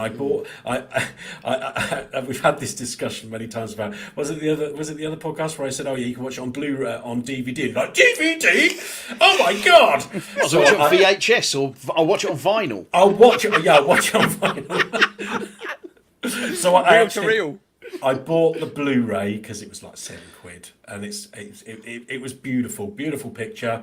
No stuttering, absolutely lovely. Nice, brilliant movie. Really, it's the entry point. It can't be any worse. The Blu-ray is the base standard. The problem here is that 99% of my DVD box set collection upstairs is DVDs, and I don't want to admit the picture quality is crap anymore. I just don't want to. I can't give up my Stargates and my Babylon 5s and my Star Trek box sets, but none of them are Blu-ray Blu-ray box sets. They're all DVDs. So I will stand by my DVDs. You know how like vinyl records went out for years and they've come back in because people love that, that almost that authentic sound. DVDs are coming back. No, DVDs are coming back. That's not going to happen. I'm starting a revolution. I'll be honest, you're more likely to get VHS come back than DVD, if that's the case. The thing is, and that really ain't happening. Mini discs. We want the mini disc back. I love mini disc format. Yeah, it was good. With vinyl, they're kind of going back to like the original classic sound and that kind of feel that the artist was trying to get. With DVD, that was just the best we had. It would look better on the cinema. Do you know what I mean? It's like we're missing so much detail from it. It's never. I was going to say I love Enemy of the State. I probably should try and find a copy myself and watch that. I haven't seen it in years, but I love it. £7. Scene in it, I remember in particular, and we had it on the podcast when we used to put the little audio breaks in at one point. There's a scene I never forget where they're in Gene Hackman's lair, And they like, run away, and the whole building explodes behind them as they're running off. And Will Smith goes, "You blew up a building? Why'd you do that?" He's like, "Because you made a phone call." Yeah, What a great moment that is. I'll never forget it. For some reason, it's the delivery, it's the way it's acted. I love that moment. It's Gene Hackman. Man, and Tony Scott as a director, that was one of his better movies. He made some great stuff in that period, like Man on Fire. Have you seen that yet, Alan? Because I remember you hadn't seen that. I've seen Man on Fire now, and it's fantastic. But Denzel Washington is always good to watch. I don't think I've seen a movie with him in that I didn't enjoy, to be honest. The only one I think with Denzel Washington I was like, I don't care to like go back and rewatch it of the ones that I've seen, was Book of Eli. Whilst I loved it, I thought when it plodded a bit. The good bits were great, but it took long to get there. But like Man on Fire, man, just as Tony Scott, and just on that, just because if you haven't seen Man on Fire, go watch Man on Fire. It's phenomenally good film. Although I would have to say Training Day is a better film. Oh, Training Day is a great movie. Yeah. Oh, yes. I love Training Day. Yeah, definitely. Both great movies. Watch both of them. Go watch those. Go and do it now. Dad, turn off the podcast. No, Don't watch the podcast. Then go watch Training Day, and then go watch Man on Fire. Yeah, then go watch Training Day and Man on Fire. We're giving you quality content. It's 2022. They can do both. Particularly if they're under 25. That's true. I need to go back and watch Jamie Slate because really, to be honest, the only thing I can remember the start. Where he's there with his suitcase and he's like being told he's running through places and I can't really remember bits of it. So it's that I know I've seen it and I know I enjoyed it, but it's at that point where it's been so long since I've seen it, it'll be like watching a fresh movie again, which is really good. You can borrow it tomorrow. Great. Oh, nice. Yeah, we'll do. Yeah, great. Yeah. Awesome stuff. Awesome. Cool. So going on to some more stuff that we've been watching. So I have been a bit lax with a couple of things, that you guys have been watching, and that you needed a bit. I think that's an under-exaggeration. One of them is more than a bit. Let's be honest. Yeah, one of them is way more than a bit. It's a serious deficit in your life. Okay, so we'll do that one first then. So Battlestar Galactica. Yay! So say we all. So say we all. So far. Okay, so I've watched the mini-series at the start, part 1 and 2. So that's about 3 hours of TV there, isn't it, between the two of them? Great. Really, really enjoyed it. It was really great story, really great introduction to that world, introduction to the Cylons. The one thing I will say is the audio quality on that mini-series is horrendous, the mix on it. I had to turn it right up to even hear what they were saying. It was terrible, but that's where did you watch it? Just out of interest, is that it was on Apple TV. Oh, because I say my Blu-rays sound great, so maybe if I... My DVD or audio quality is fantastic. Yeah, I think it's probably because my system's set up for Atmos, I guess, and it was just basic stereo. Maybe I need to watch it on DVD. Anyway, now I started watching the series on Blu-ray. So I've watched the first 3 episodes now. So I've watched 33, I've watched Water, and I've watched Bastille Day. So and I've just started watching Contrition, I think is the next one. Yeah, Contrition. One thing I will say, and I put into the group before, because you guys were talking about 33 being like one of the greatest episodes on TV ever. It was good, but... You're wrong, Craig. I didn't get that from it. I thought that Bastille Day was a better episode, and I think it was probably on par with Water. I mean, it's great. They're all great. Well, I'll tell you what, I will say, I think Water gets overlooked because of how strong 33 is regarded. Yeah. And I love the way Water opens for a start. That opening is just superb, and I think there's a real great tension through the character, especially with the whole Sharon thing going on. You know that thing that no one else does, and and it's like that.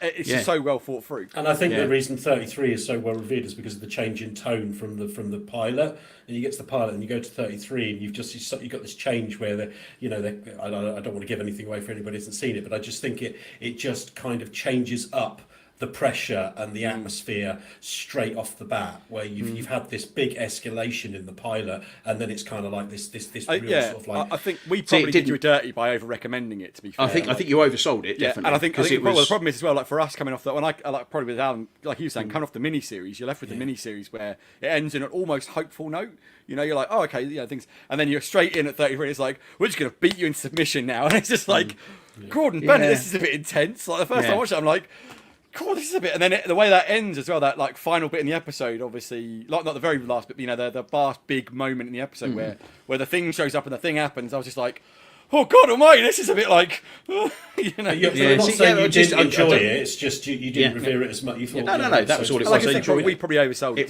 It was a good episode. It was good. I didn't get the tension that you guys clearly did from it. It was just quite obvious and predictable to me, and it just followed on really quite well from the miniseries. I thought, it was good. They were still being pursued, So, but so far, I'm really enjoying it. And I actually last night decided, because Picard is on Amazon Prime, and I haven't watched the first episode yet. I actually nearly went to watch it, and I went, no, I'm going to watch more Battlestar. So and I've been really looking forward to Picard. So that's a good stand with that. Anyway, that's enough on Battlestar, because I know we talk about it a lot, and I will keep giving you an update. No, it's not enough about Battlestar. But I will let you stop for now. I think actually I'd like to put it out there. Let's change the name of the podcast to the Battlestar podcast. Yeah. From this point forward, I don't think anybody's going to complain, right? No, I'm happy with that. So we just talk about Battlestar Galactica. I think we should. I could do that. I could absolutely do that. I'm down. Nice. Sounds good. Cool. And the other thing I've watched that was also amazing. It's not a faux pas like the last one, because this hasn't been out that long, and I've been waiting because my mum has really wanted to see this film as well, so I had to wait until we had some COVID in the house, this, that, and varying different things. So mum came round yesterday, we had a bit of takeaway and then movie night, and we sat and watched Dune, the new one, Denis Villeneuve one. I know you guys have seen it and talked about, and oh my lordy lord, that is a visual and audio spectacle if ever I've seen one. Oh yes, it is. Just absolutely stunning. Did you see what I mean about that scene where Gunny's running past all the ships and all the guys are running, and it's like a comic book slide. It's just like, you're like, oh my god, it looks amazing. Yeah, it's absolutely fantastically shot, and I just want to talk on the audio a little bit. Right at the very, this this isn't too much of a spoiler. There's a bit where they use a certain voice, the voice right at the very start of the film, within the first 5 minutes.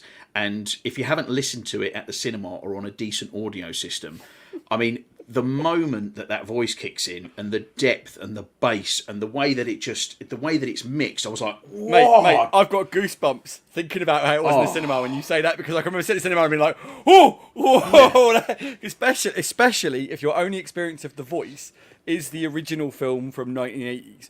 That was, it's a slightly different thing. Yeah, just a slightly different thing. Yeah.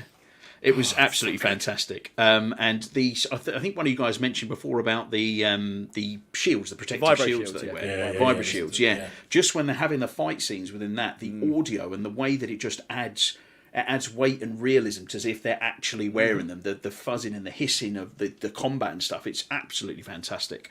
I really enjoyed it. Yeah. I haven't got a bad word to say about it, to be honest. It's a staggeringly good movie. The only bad thing I've got to say about it is that they didn't film them back to back, episodes 1 and 2, part 1 and 2, so I can't almost immediately go and see the next one. To be fair, we can blame COVID for that, because it was it wasn't going to be directly back to back, but they were basically finishing this one, and they're going to go back and almost instantly restart shooting the second one. And COVID happened. And it's already out on DVD, Blu-ray, in the shop. I was walking around the shop today and it was there. I almost picked it up because it's definitely a film I want to own. But I think I might wait till the second one comes out. But because I can always watch it digitally again if I want to. Because I do like to own these, especially science fiction that I really love, and I'm definitely a fan straight off the bat, and I need to have this on my shelf. For me, for the 4K Blu-ray of Dune is one of those movies that I've been meaning to get around to purchasing, and it's just one of those things that's no brainer for me. I will definitely watch it multiple times. It deserves to be seen in the absolute most crystal clear clarity I can see it in. That I would want the Atmos soundtrack, I'd want all that stuff, even though I'm not fully Atmos at the moment, I'd want that, because I know that when I do get an Atmos system, I'll be like, I'm going to stick Dune on this thing because it's going to sound amazing, so I can honestly say, like, that is a film which I could recommend to someone if they've never seen it. I go, do you like sci-fi? Yeah. Do you like, buy this, watch this, you will love it. I know that it will, because it's so well made as a movie, Yeah. Absolutely love what it. I would say, though, you have to be into your sci-fi films. Yeah, it's a proper sci-fi film. It's not a Star Wars last week, isn't it? Yeah. It's proper hardcore sci-fi. We're not talking Red Dwarf here. We're the other thing is, serious. Yeah. I'm not dissing Red Dwarf. I love Red Dwarf. Mate, Red Dwarf. I can quote Red Dwarf for hours. Yeah, but I was going to say before we veer down the Red Dwarf rabbit hole. Or the Red Dwarf. It's not Red Dwarf, but it's great. That's a box quote for you right there. Yeah. Alan Longbanks. June, it's no Red Dwarf, but it's great. Yeah. But no, anyway, well, I actually forgot what I was going to say about June now. I was going to say, no, but I can say that, whilst it's not hardcore sci-fi, but it is hardcore sci-fi. you guys haven't read the book. The book's even worse, man. The book is. Oh, Like, I've tried. really gritty. I'm literally the first 2 chapters in, and I've had to take a break because my brain is actually turning into I jelly. honestly, hand on heart, I do not know how as a kid I read through Dune. Like, I try to read it now, I'm like, I did this as a Coming child. from the fact I've read Lord of the Rings multiple times, and that is not an easy book to read. No, Dune And makes that I've look tried to childish. read. I've tried to read Dune. How dare you, sir? Retract that Well, immediately. No, How comparatively. dare you? Comparatively, Dune makes Do it look not, childish. do But I you love not see Lord the of the map Rings, mate. behind me? Do not Mate, diss mate, Lord you of know the I Rings. love Lord of the Rings. I'm not dissing it. I'm just saying that Dune is just a hard. Childish. Anyway, I'm moving on. I'm hurt. I'm offended. Now, boys. But yeah, We know I how to really- hurt Alan now. His weakness. hobbits. Yeah, hobbits. Good stuff. Cool. Yeah. So yeah, I'm kind of caught up and back where I should. I'm so be pleased on you've seen half of Dune, it. though, man. Honestly, because Yeah, like, yeah. It's, I've it's been such. so I knew excited. you were going to love it. I'm so pleased you've seen it because I knew you'd love it. It was like it was kind of annoying me that you hadn't seen it because I was like, come on, Craig, this has got you written all over it, mate. It's a bit of you. The whole thing was because I know because my granddad loved sci-fi. My mum had bought my granddad the Dune books, and I remember growing up, she'd always meant to read them and never got around to reading them, and she'd always wanted to see it. And when it came out, she was like, "Oh, that looks great!" And I was like, "I need to see this with mum because it's just Yeah, mate, and it I just means appreciate so that. much to her as well." Yeah, Yeah, I mean, and I'm glad I I waited. take it she enjoyed it as well, right? Oh yeah, absolutely. good. She was Glad like, to hear "Oh it. wow, it's brilliant." You know, she can't wait for the next one, and yeah, I mean, and the film just leads on such a it is a cliffhanger. You know, it's just there's just so much revelation they put out there, and you're just like, oh my god, I just want to see what happens next. It's So what I was going to say, so the thing I talked about last time, just quickly before we get off June, then we'll crack on. That last scene where Paul fights the Fremen, yeah, that's so pivotal in the book and the whole series to Paul's character and how he establishes himself as what's going to move forward. Because Paul obviously is a big character, and things will happen in the second half of the story, which are so pivotal to Paul developing into this thing he's supposed to be, right? And that's so pivotal because it's the way the Fremen learn to accept him as like not just some randomer, like, and it's an important part of Fremen culture, right? The 1980s movie just cuts that. Just don't need that. I have to say that all respect to Zendaya. Yeah. She for a person, she must have got a great paycheck for literally having half a dozen lines at the end of the film. She's in the film And a pretty few much- looks like that. Exactly, she's in the film almost as much as Charlemagne, who's played Paul Atreides. But she doesn't have any lines. yeah. I didn't see Craig do that again. But all respect. Did I look really sexy and forlorn? Oh mate, Zendaya needs to watch out because Craig's coming for that gig. I'm telling you. I'm going to play the new MJ in the next Spider-Man movie. I feel a bit sick inside, but I think that was more Blue Steel than anything else. yeah. But I mean, all credit to her. She must have read the script and thought, "Oh yeah, this is a paycheck and a half. Fantastic." Yeah. Few She's in looks for a at the much- camera. Half a day, lovely. Yeah. She's in- But well, the there next was- film, she'll earn her money. Yeah. There was a whole ton of people moaning about the fact that she was only in 5 minutes of it. Like after seeing it, they were like, "I expected more of Zendaya." It's like you really didn't know what you were getting into, and you saw that it was the first half of the first year. If you knew that, you'd know you were going to get very little. Only a little bit, you know. But it's like Chalamet needs serious credit for Yeah. how he's played Paul Atreides. I And his think mum that as well. whole cast, man, the whole cast. I loved, absolutely. everyone. Momoa was great. Like, and Skarsgård, like you said, Alan. He's Baron. Oh, he's so ominous. You wouldn't know it was threatening. him if you didn't. If you hadn't already didn't known. It's even the little Even things like then. I loved the bit where obviously after the Duke tries to kill him, spoiler, but and you see him on the ceiling and the way he's acting like he's not he's like it was just it's just so great. And then so many great moments in that film, and like I say, visually, sonically, just such a treat. Such a treat. Great stuff. It is But I great could go on stuff. and on about June as well, so let's move on. Yeah. Good stuff. Cool. Right, so we're going to move on to our talking point of the week. So, what I wanted to discuss, as I said at the top of the show, was the article from Paul Tassi at Forbes. So he's a bit of a prolific video game, TV, movie type writer. Basically, everything we talk about on here, really. And he has some really... I think he writes some great articles. He has some great views on things. He also plays a lot of Destiny too, as well. So I He do... loves Destiny, does that? Yeah, man? I do listen. I That's really not true. He hates Destiny, but loves it as well. That's Exactly. like Lee was saying, actually. Exactly like every Lee was Destiny saying. player. Yeah. Love to hate it, yeah. But Paul has written about the most recent review score discourse that's been going on the internet between the Xbox and the Sony ponies. So just to kind of sort of highlight it a bit really and summarise it. So we started seeing a debate about Metacritic scores of 88 being disappointing. Okay, so you've got Horizon Forbidden West scored 88, and that was 1 point below the first one at 89, so that's a disappointment apparently. Then GT7 scored 88, and people are smashing it. I'm presuming these are Xbox people because Horizon 5 scored a 92, because they're both racing games and clearly they must be the same. And then Elden Ring, which is, let's face it, like a once in a generation type game. These it's a massive thing. It's been in development for so long, and it scored 97 on Metacritic. I mean, it's critically revered hugely. It's now got people saying that if Starfield, when that comes, if it isn't a 95 plus, then it's a disappointment and it's a failure, which is quite frankly insane in my eyes. But I kind of wanted to bring it to you two and get an idea generally what your thoughts are on this. So I mean, I want to go to you first, Ratley, because I left you till last at the beginning. So what are your thoughts on this? I won't say bad. Okay. Looking at his face, this is not going to go well. No. I hate people. People are why we can't have nice things, because they're stupid and they do things like this. I mean, I've not played Horizon Forbidden West. I've heard you and Phil talk about it. I understand there are legitimate not concerns, but criticisms of the game. I have legitimate criticisms of the Batman, right? I have legitimate criticisms of a lot of games I play. I love The Division. I have legitimate criticisms of that. And I would not give any of them a perfect score. I wouldn't say, oh my God, 90 odd or it's 90 odd or bust. This arbitrary line of it has to be this high or it's not. Shut up. Yeah. I don't care what side of the fence you're on, whether you're a Sony pony or you're an Xbox. If you want to be labelled like that and you're that much of an idiot that you tie your identity and your well-being to how well Microsoft... I mean, I love Microsoft's console. We all do on here. We've all own an Xbox Series X. I have a PC as well. And if I had the time and the money, I'd probably have a PlayStation, I don't not own a PlayStation because I hate Sony. I have a PlayStation because I don't have enough time in my life to play it or feel that it's worth the money I'll get returned on it. I haven't got enough time to play it and the money to spend on the games, etc. There's no value in it for me. Not that it's a bad machine, that because I won't get the money's worth out of it.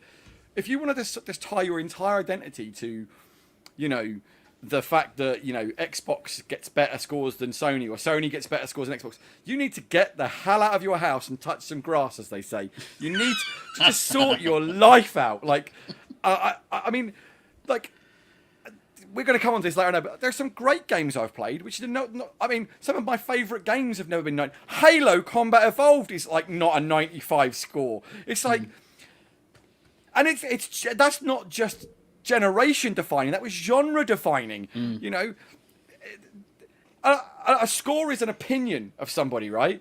And the wrong person could watch that thing or play that thing and go, I don't like this. And I can tell you now that Batman has got some scores from reviewers which are awful because they don't understand the bigger context of Batman. Their only reference of Batman is, what you've seen on TV and media. And so when this gritty, true, dark comic book Batman shows, they go, that's too dark. I'm going to give this a bad score. This isn't fun. It's like, and the Batman fans going, yes, it's not fun, and they're having a whale of a time with it for that reason. And we're sat here and people, people, what is wrong with people? Why have we got to argue about this stuff? Why can't you just like the things you like and be happy for people when they like other things? Instead of having a stupid arbitrary argument. Yeah, what is wrong with people? Putting an arbitrary score on something, it automatically gives people, because people do live in one camp, or some people live in one camp or the other. It's like supporting a football team. It's like, it's stupid.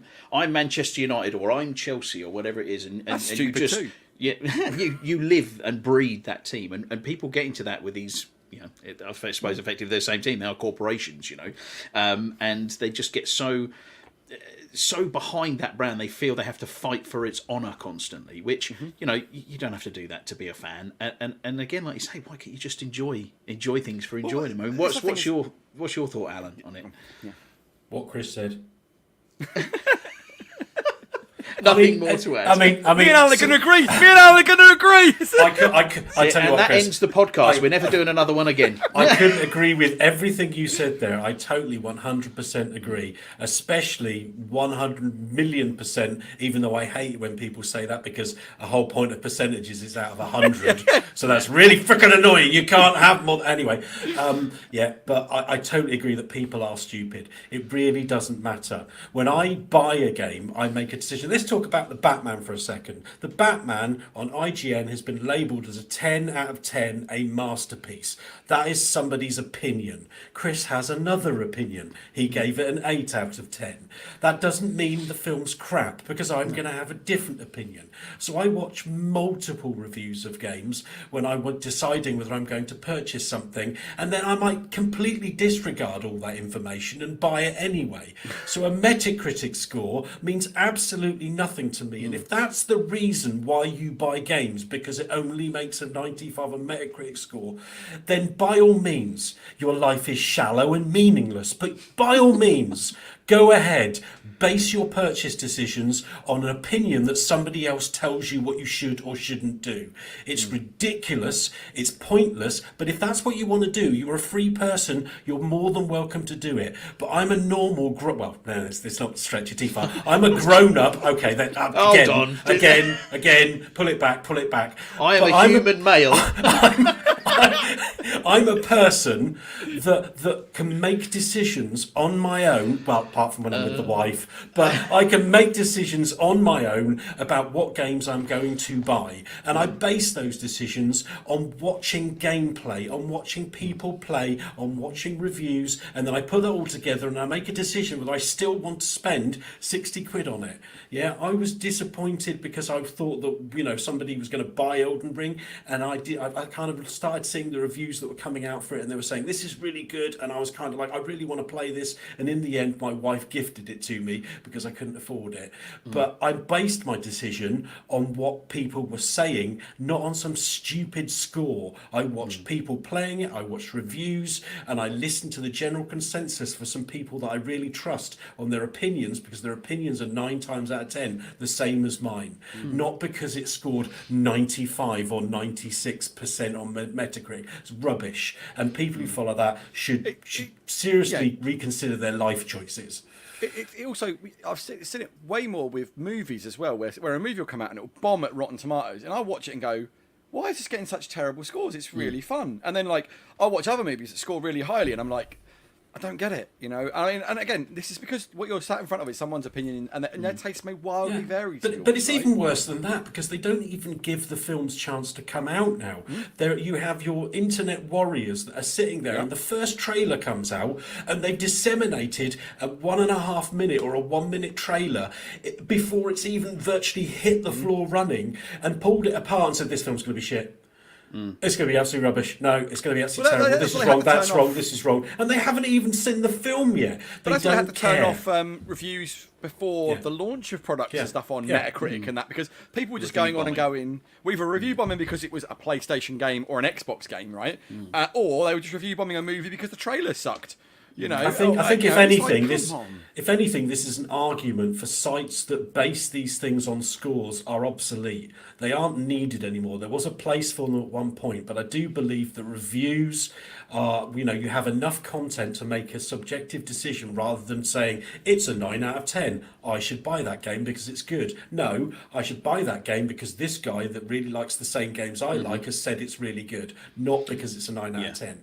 I think there's a number of kind of YouTube reviewers out there, like your Skill Ups and your ACGs, who are kind of, they do a I recommend, or I don't, or they do the kind of wait for sale or avoid type stuff, and there's a different way of reviewing. Now, I mean, I've always been, and I know a lot of people, I'm not quite sure why, but a lot of people are quite anti IGN, probably because they're the biggest review site on the internet. It's usually the big boys hate success. Success. So I mean, but the way that their reviews work, they used to do a 100-point scale. They kind of changed it to a 20-point scale. They went 10-point scale, and they toyed with removing the kind of the scores completely. But actually, people want to see those scores as much as they complain about them.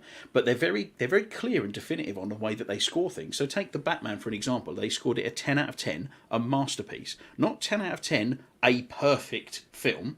10 out of 10, a masterpiece. It can still be a masterpiece with flaws in it. It can still be a masterpiece that somebody else doesn't think's a masterpiece. Again, like you say, it's in their opinion, and we need, you can't literally say, okay, let's say if it's out of 100%, if it's 99%, it's 1% off perfect. No, it's not the way at all. And something else I'd like to add to this. Ultimately, the success of a game is not based on a Metacritic score. The success of a game is based on how many people bought it. And most of the time, most of the community buys games not because of a Metacritic score. This is a small portion of people who are talking about this and making these comments. For the most part of us, I think most people make the same decisions that we make based on the same criteria. So games like Elden Ring and the games that are a success because they're good and because people are enjoying them, because you watch them on Twitch stream, and they watch people playing it and they've enjoyed it a huge amount. That's why they're a success, not because of some arbitrary score. Let's just talk about something really quickly, right? Talk about art is a subjective thing, right? And there's always been the argument is if our video games are, our movies are, as music are, and it's a perfect example of how yes, they absolutely are, because your opinion is based on the level of enjoyment, the emotion you get playing that game, or that thing. Totally. And it's the same with movies, and it's the same with thing now. Some people I know. I walked out of the Batman. My friend Sean was with me, and he was nothing but just blown away by it. He loved every bit of it, and I had my reservations, and we didn't butt heads per se, but we both had we could respect each other's opinions on things. And he was about one scene, he was like, well, I knew it was going to happen, it had to happen. I was very much resigned to the fact it was going to be in there. I was like, whereas for me that was like a real line in the sand. I was like, no, that sucked, right? And that for me has dropped my score of the movie. Having said that, would I recommend you go see it? Absolutely, And it comes back to games, right? Certain games are going to make you feel a certain way because you really love that particular thing. So talk about Elden Ring. It's a 97% game on Metacritic, right? I would probably play it for 10 minutes ago. This game sucks ass. I have zero interest in it. It's annoying. It's frustrating. It might look pretty beautiful, but I hate everything about the way this game plays, right? I might not. I might be wrong. But from my historical play style and the games I like, Elden Ring, just for me, it could score 900 million out of 10 and I wouldn't care because it's just not a game I'm interested in. Whereas some other games come along and they're not reviewing particularly well, but I'm like, I can't wait to play that. It looks wicked, there's that element as well. Let's do Horizon Forbidden West versus Elden Ring, right? Which would I rather play? Well, I can tell you, for me, it'd be Horizon Forbidden West. I know very little about that other than it's an open world, exploration, third person combat thing. And I'm like, you know what? That to me instantly ticks more of my boxes than Elden Ring does. And that doesn't mean that Elden Ring is a bad game or that Horizon Forbidden West is instantly a better game than Elden Ring. No, it just means that is more my preference and more the kind of art I'm drawn towards. When I was at college and doing art, I had a discussion once with a teacher about Picasso.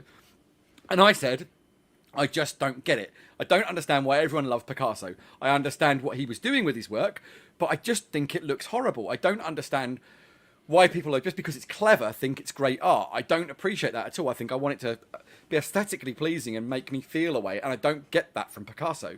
And he's like, you just don't understand what you're talking about. I was like, no. I totally get all the arguments for why it's great art, but it leaves me cold, completely cold.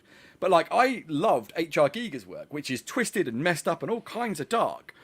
And all my teachers were like, you just like it because I'm like, no, it's not. There's an inherent beauty to it that is messed up and I love it.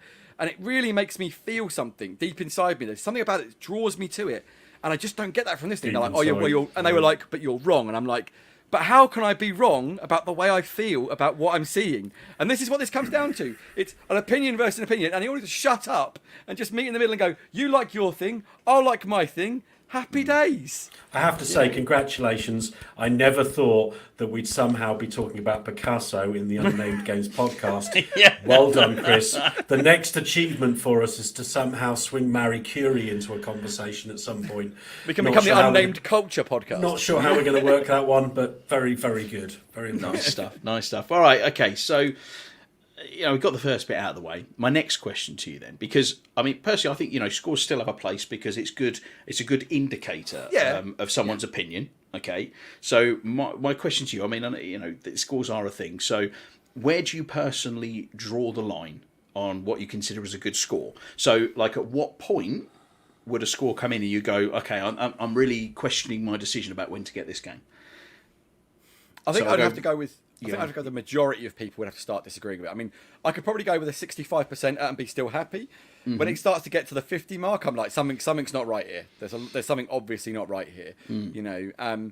But for me, I'll use that as an initial guideline to look at like things, and like I'm probably going to where Alan just always talking about. Like I'll look at the score and go, oh, hold on, this warrants investigation. Yeah. And then what I'll do is I'll read the reviews and figure out what the problems are. Now, if it's a matter of taste, then maybe I'm going, well, yeah, but I know I'm going to love this. This is totally my thing.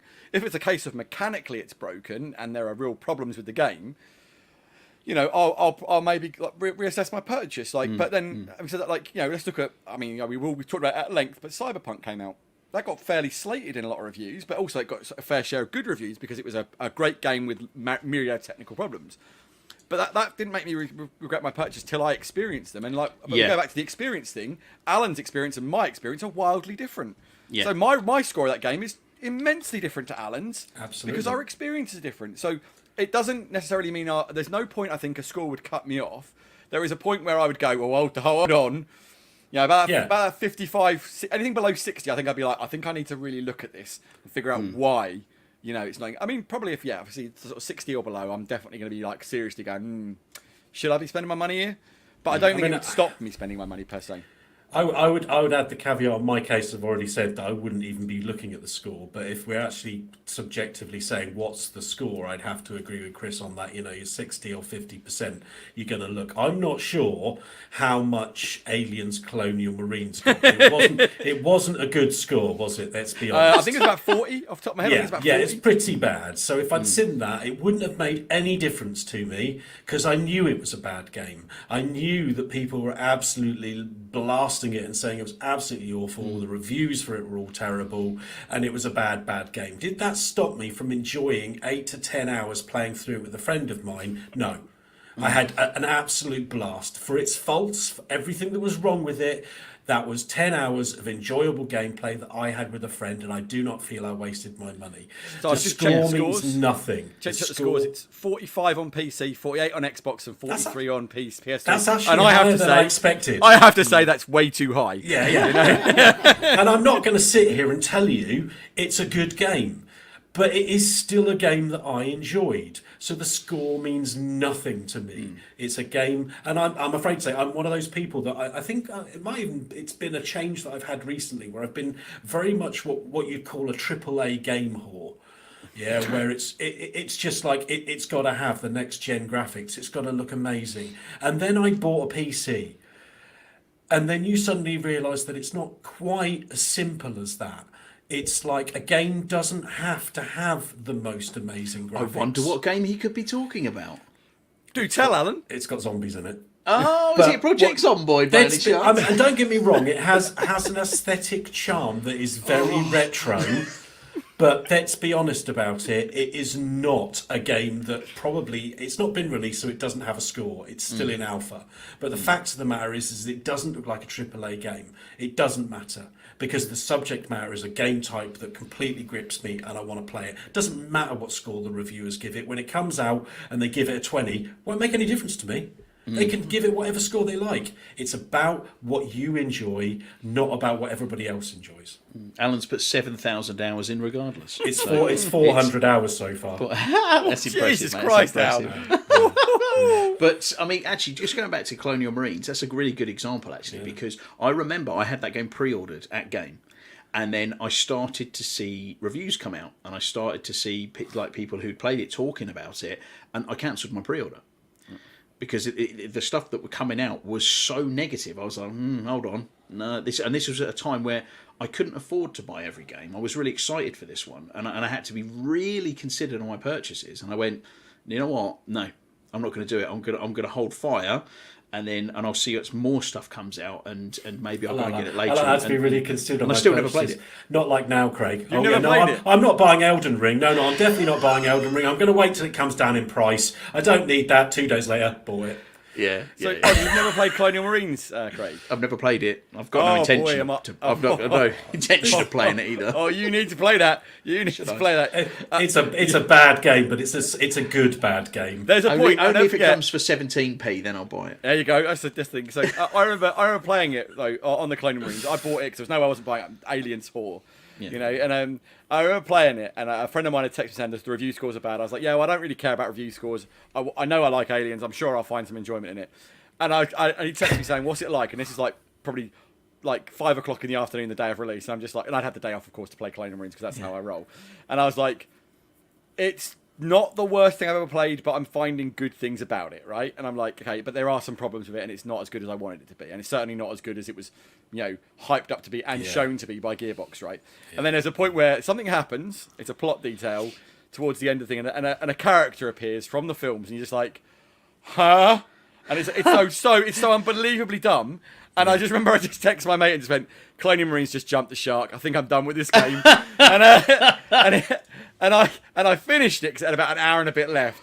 And I was like, the last hour or so, I was just like, oh, what am I doing? This game. I think the statute of limitations is over, Chris. You can say. But I don't want to spoil it for Craig. Actually, Craig.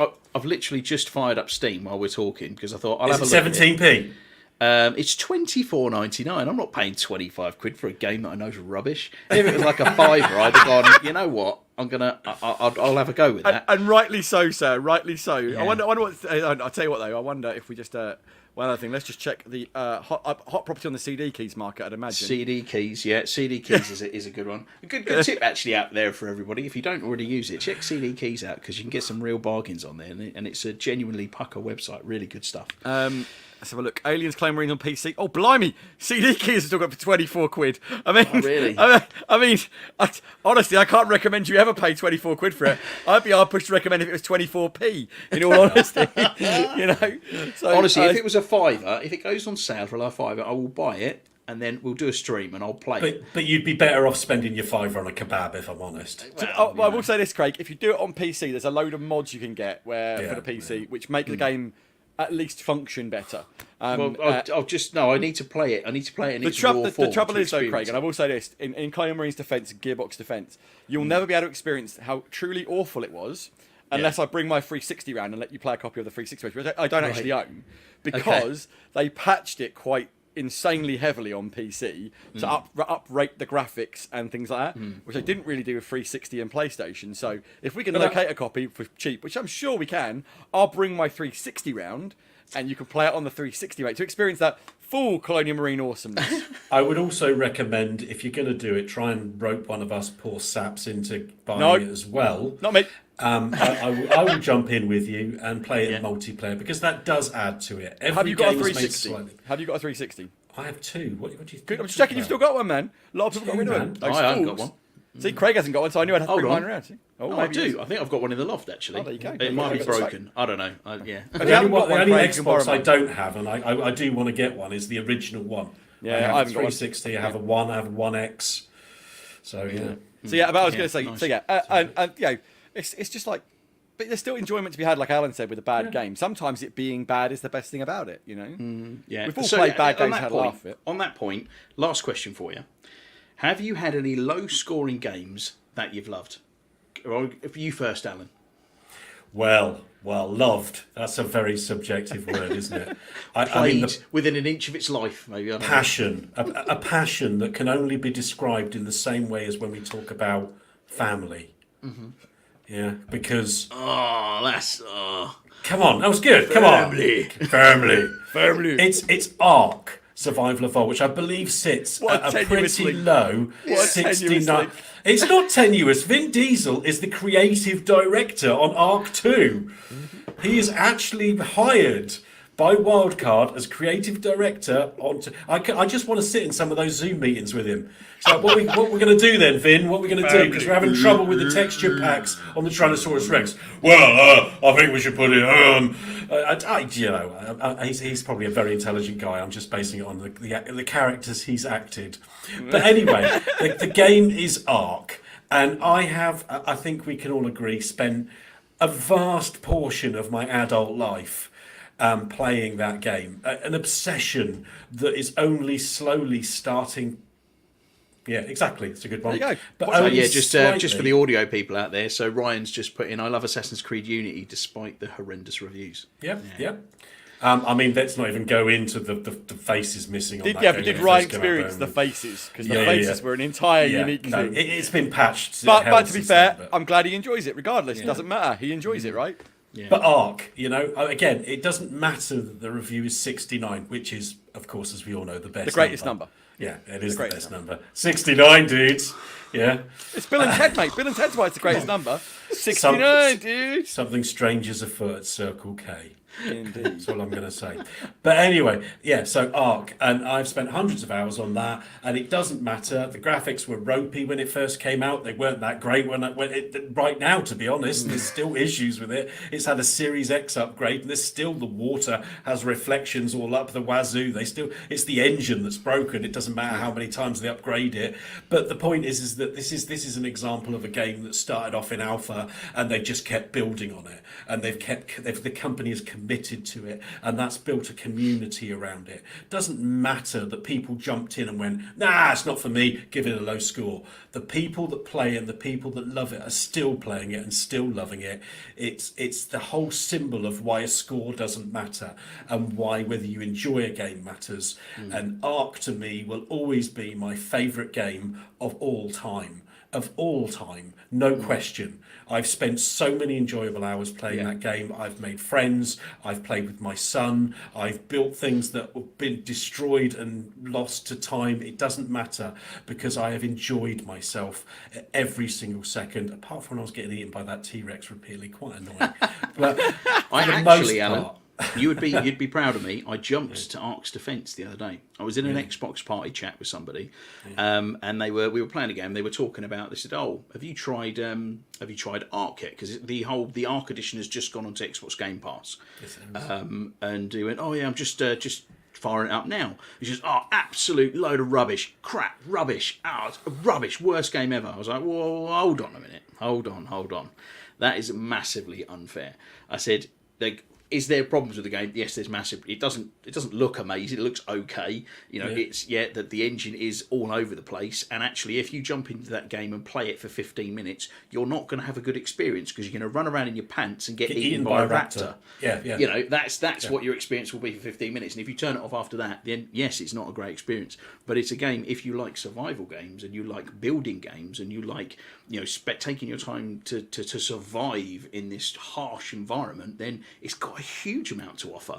And I kind of reference the way that you played it and the amount of time that you played it. I said it's just because from that initial first view, yes, it's terrible, but it's still got a lot to offer. There's other games out there, Valhalla, things like that. Was it Valhalla? Yeah, Valheim.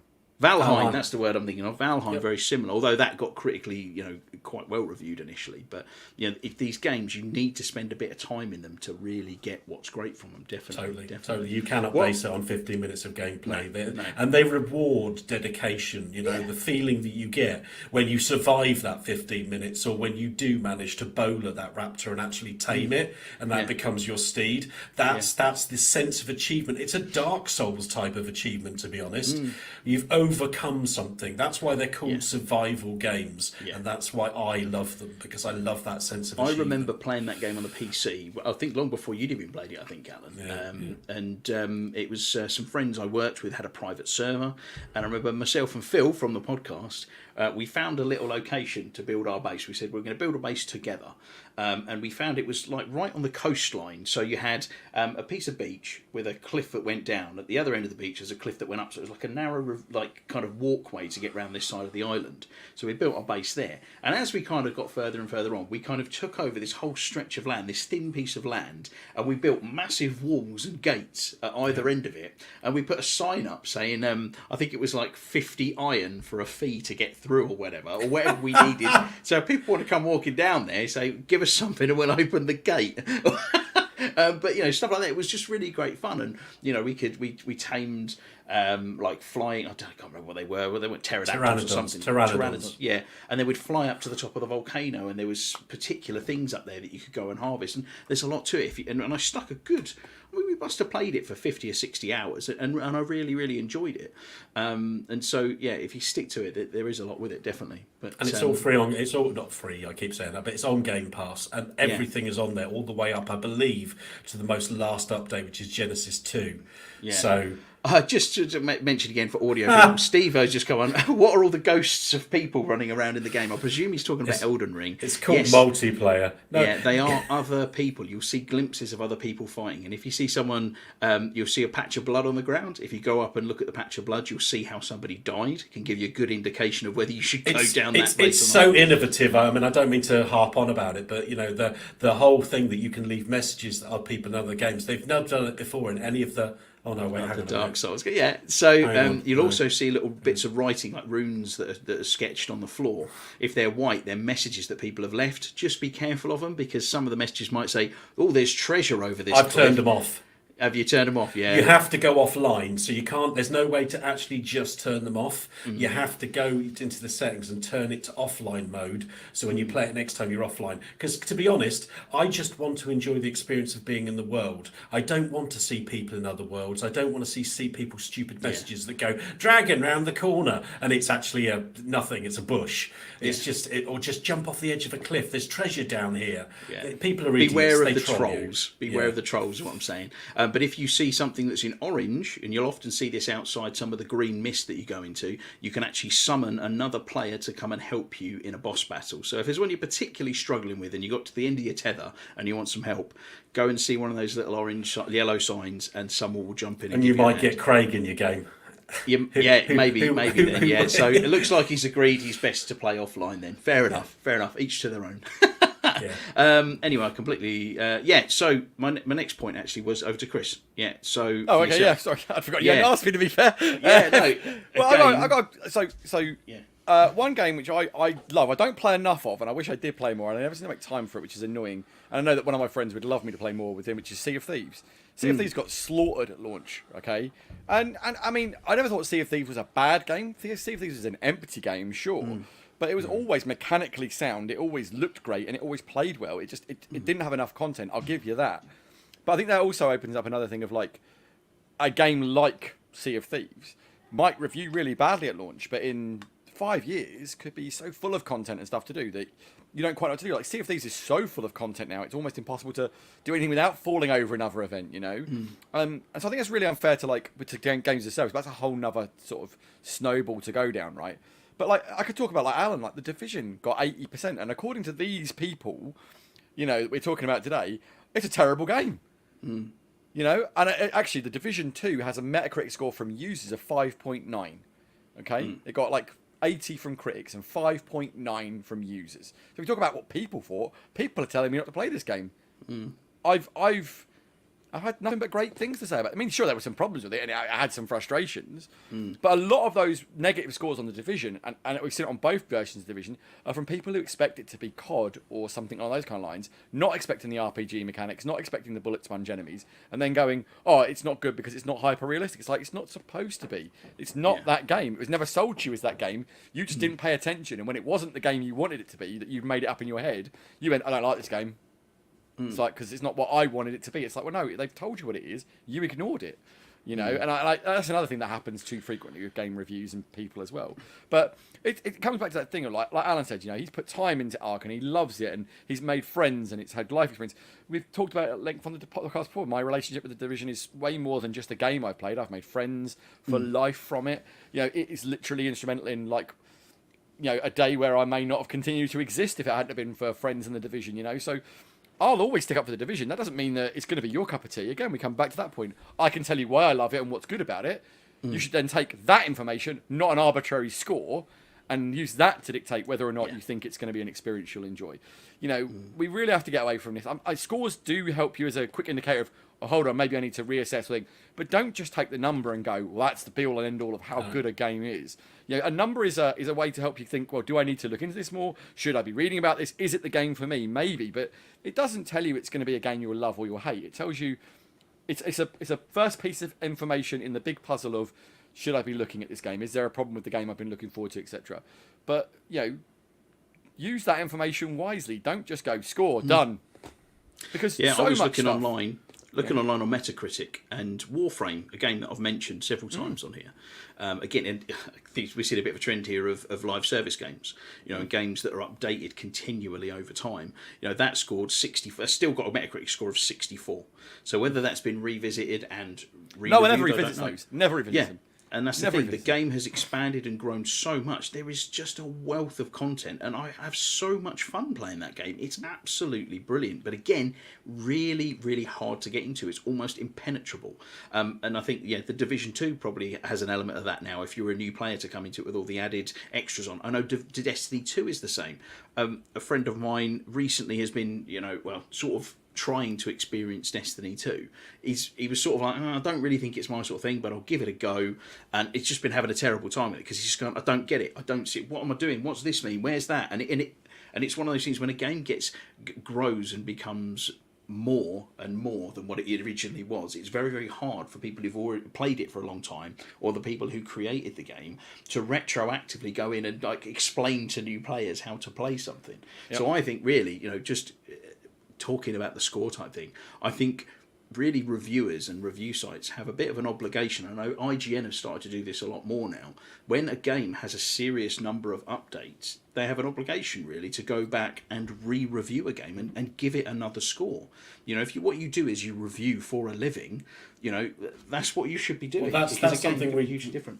That's something we discussed a couple of weeks ago, isn't it? I mean, the new Cyberpunk, trailer, the new Cyberpunk update came out, a massive update, and lots of the big sites re-reviewed it. A lot of the reviewers re-reviewed it because they felt that it was time to go back and revisit this game that was an absolute shambles and a mess at launch for the majority of people. And were there enough changes, and was it, in the Series X update and the PS5 update, and was there enough changes to make it a game where the score was going to change? And in many cases it was improved. Still wasn't a perfect game, and there's still lots of fundamental game design issues, but overall the experience has been improved significantly enough. And that's one of the things you touched on, wasn't it? The fact that most people, when they for a Metacritic score, don't go back and revisit that score. They have their experience, they go, that was rubbish, give it a 3, and they'll never go back. And if enough people do that at the beginning because of a bad launch, which we see more and more frequently these days,